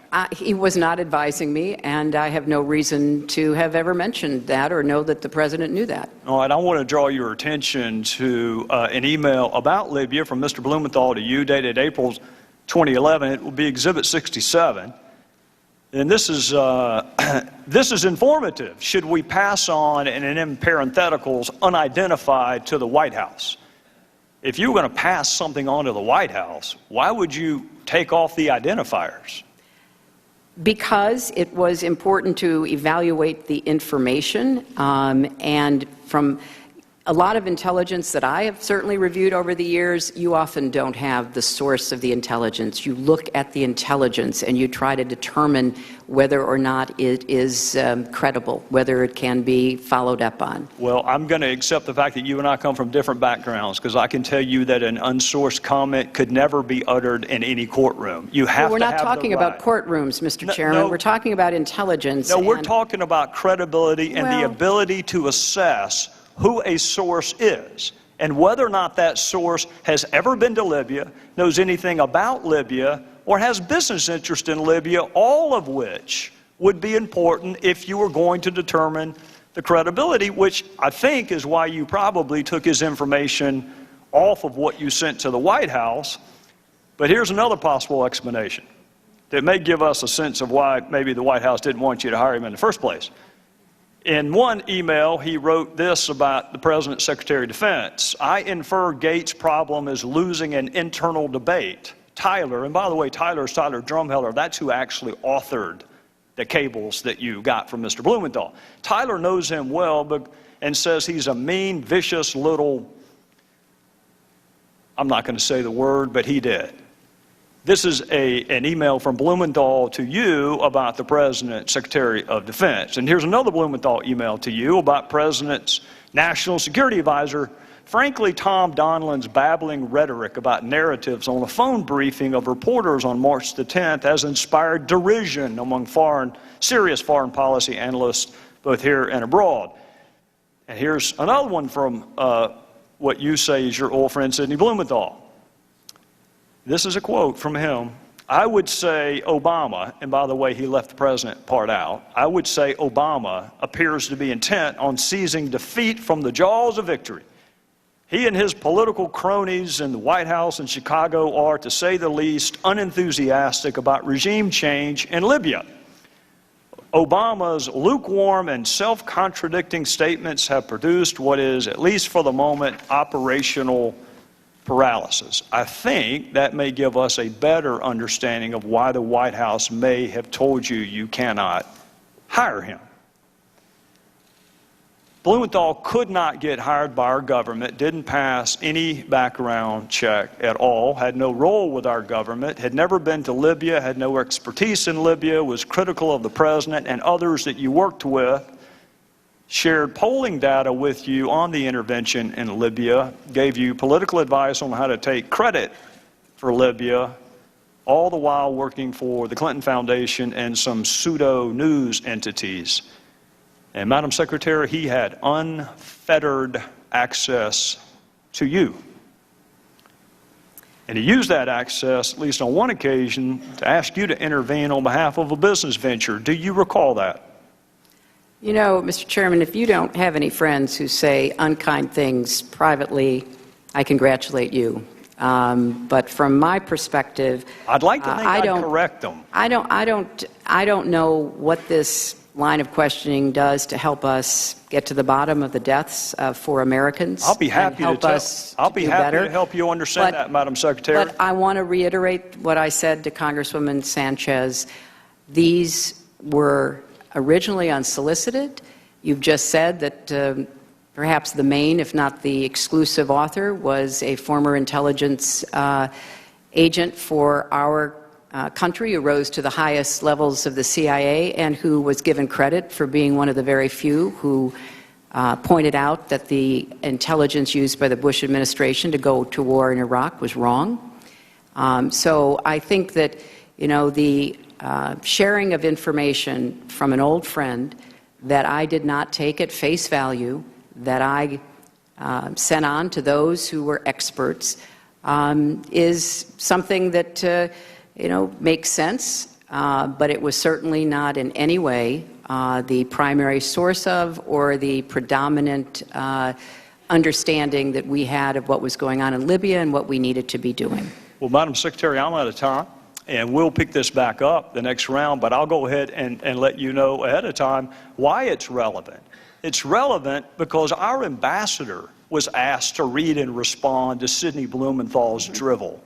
It was sent to him to read and react to. In some instances, on the very same day he was asking for security. So I think it is eminently fair to ask why Sidney Blumenthal had unfettered access to you, Madam Secretary, with whatever he wanted to talk about, and there's not a single solitary email to or from you to or from Ambassador Stevens. I think that is fair, and we'll take that up next Gentleman round. yield. Gentleman yield. Sure. Thank you. Mr. Chairman, you've made several inaccurate statements over the past month as you have tried to defend against multiple Republican admissions that the Select Committee has been wasting millions of tax dollars to damage Secretary Clinton's bid for president. On Sunday, you made another inaccurate statement during your appearance on Face the Nation, and it's being taken up here, and this is the relevance. Here's what you said, and I quote, "There are other folks who may have equities in her emails, and there may be other entities who are evaluating her emails. But my interest in them is solely making sure that I get everything I'm entitled to so that I can do my job. The rest of it, classification, Clinton Foundation, you name it, I have zero interest in it, which is why you haven't seen me send a subpoena related to it or interview a single person other than Brian Pagliano, because I need to know that the record is complete." And I'm going back to the truth, the whole truth, and nothing but the truth. I'm waiting on you. I've been very patient. Coming. Just wait. I'm waiting on the inaccurate statement. I'm getting there. Mr. Chairman. Well, we got to take a break. Statement was, well, it's not going to take long. You took up 4 minutes over, so let me have 3. I've let everybody go over, including you, Mr. Congressman. Thank you very much. You issued a subpoena to Sidney Blumenthal on May 19th, 2015, compelling him to appear for a deposition on June 16, 2015. You issued this subpoena unilaterally without giving the Select Committee members the opportunity to debate or vote on it. You sent 2 armed marshals to serve the subpoena on Mrs. Blumenthal's wife at their home without having ever sent him a request to participate voluntarily. which he would have done. Then, Mr. Chairman, you personally attended Mr. Blumenthal's deposition. You personally asked him about the Clinton Foundation, and you personally directed your staff to ask questions about the Clinton Foundation, which they did more than 50 times. Now, these facts directly contradict the statements you made on national television this last Sunday. No, sir. With all due respect, they do not. We just heard email after email after email about Libya and Benghazi that Sidney Blumenthal sent to the Secretary of State. I don't care if he sent it by Morse code, carrier pigeon, smoke signals. The fact that he happened to send it by email is irrelevant. What is relevant is that he was sending information to the Secretary of State. That is what's relevant. Now, with respect to the subpoena, if he'd bothered to answer the telephone calls of our committee, he wouldn't have needed a subpoena. Would the gentleman yield? I'll be happy to, but you need to make sure the entire record is correct, Mr. Cummings. And that's exactly what I want to do. Well, then go ahead. I'm about to tell you. I move that we put into the record the entire transcript of Sidney Blumenthal. We're going to release the emails. Let's do the transcript. That way the world can see it. Well, we didn't. The motion has been seconded. Well, we're not going to take that up at a hearing. We'll take that up in a business I've consulted with the parliamentarian, and they have informed us that we have a right to a recorded vote on that motion. We want, you I'll tell you what, the let's truth, do that. the whole truth, and nothing but the truth. Well, that's what we want to have. Let the world see it. Why is it that you only want Mr. Blumenthal's transcript released? Why don't you want the survivors? All of them released. The survivors, even their names? Let me you tell want you that? something. No, you want that released? Let me tell you something. Right now, the only one you've asked for is Sidney Blumenthal. That's the only one you've asked for. That and Miss Mills. Cheryl Mills. That's not true. No, that's 2 out of 54. Now, if you want to ask for some fact witnesses, we asked for a recorded vote on the Blumenthal. You said from the beginning we want the truth, the whole truth, and nothing but the truth. Why don't we just put the entire transcript out there and let the world see it? What do you have to hide? His are the only emails that you have released. And the fairness to Mr. Blumenthal and to the American people, in the interest of a complete record, if you're going to release his emails, release his transcript where he has a chance to give the context of those emails. Well, you keep referring to Blumenthal emails. I would hasten to remind both of you, the only reason we have Blumenthal emails is because he emailed the Secretary of State. Those are her emails. That's why they were released. They're not Blumenthal's emails, and she wanted all of her emails released. She's been saying since March, I want the entire world to see my emails. Well, Sidney Blumenthal's emails are part of that. So here's what I'll do. I'll be happy to talk to the parliamentarian, because the parliamentarian told me that your motion actually would not be in order for a hearing. But at the latest, we'll take a vote. And the first week we are back, after this week, we'll have a business meeting. We can take up Mr. Blumenthal's transcript. We can take up whatever other transcripts you want. And while we're there, we can also take up the 20-some-odd outstanding discovery requests that we have to different executive branch entities. Why don't we just take all of it up then? Mr. Chairman, the allegations that have been made against him are refuted by his own testimony. In the interest of not having... That's your opinion, Adam. Well, if you disagree, then release the transcripts. What allegation, Adam? Why conceal the transcripts, even if the motion were not in order? You have the power to release them. You have the power to say I'll tell you why, because I'm not going to release one transcript of someone who knows nothing about Libya by his own admission, while people who risk their lives, you have no interest in their story getting out. You don't want the 18 DS agents. You don't want the CIA agents. The only transcripts you want released are Miss Mills and Sidney Blumenthal. Mr. Chairman, so we'll take all of this up in November. The only person you were interested in asking about during your entire questioning was Sidney Blumenthal. If you're so interested in him, release the transcript. You selectively released his emails. They're the only witness you've done that for. So you're asking, why are we only asking for his transcript? I'm going to ask the gentleman from California to please do a better job of characterizing. These are not Sidney Blumenthal's emails. These are Secretary Clinton's emails. And I'll tell you what, if you think you've heard about Sidney Blumenthal so far, wait till the next round. With that, we're adjourned.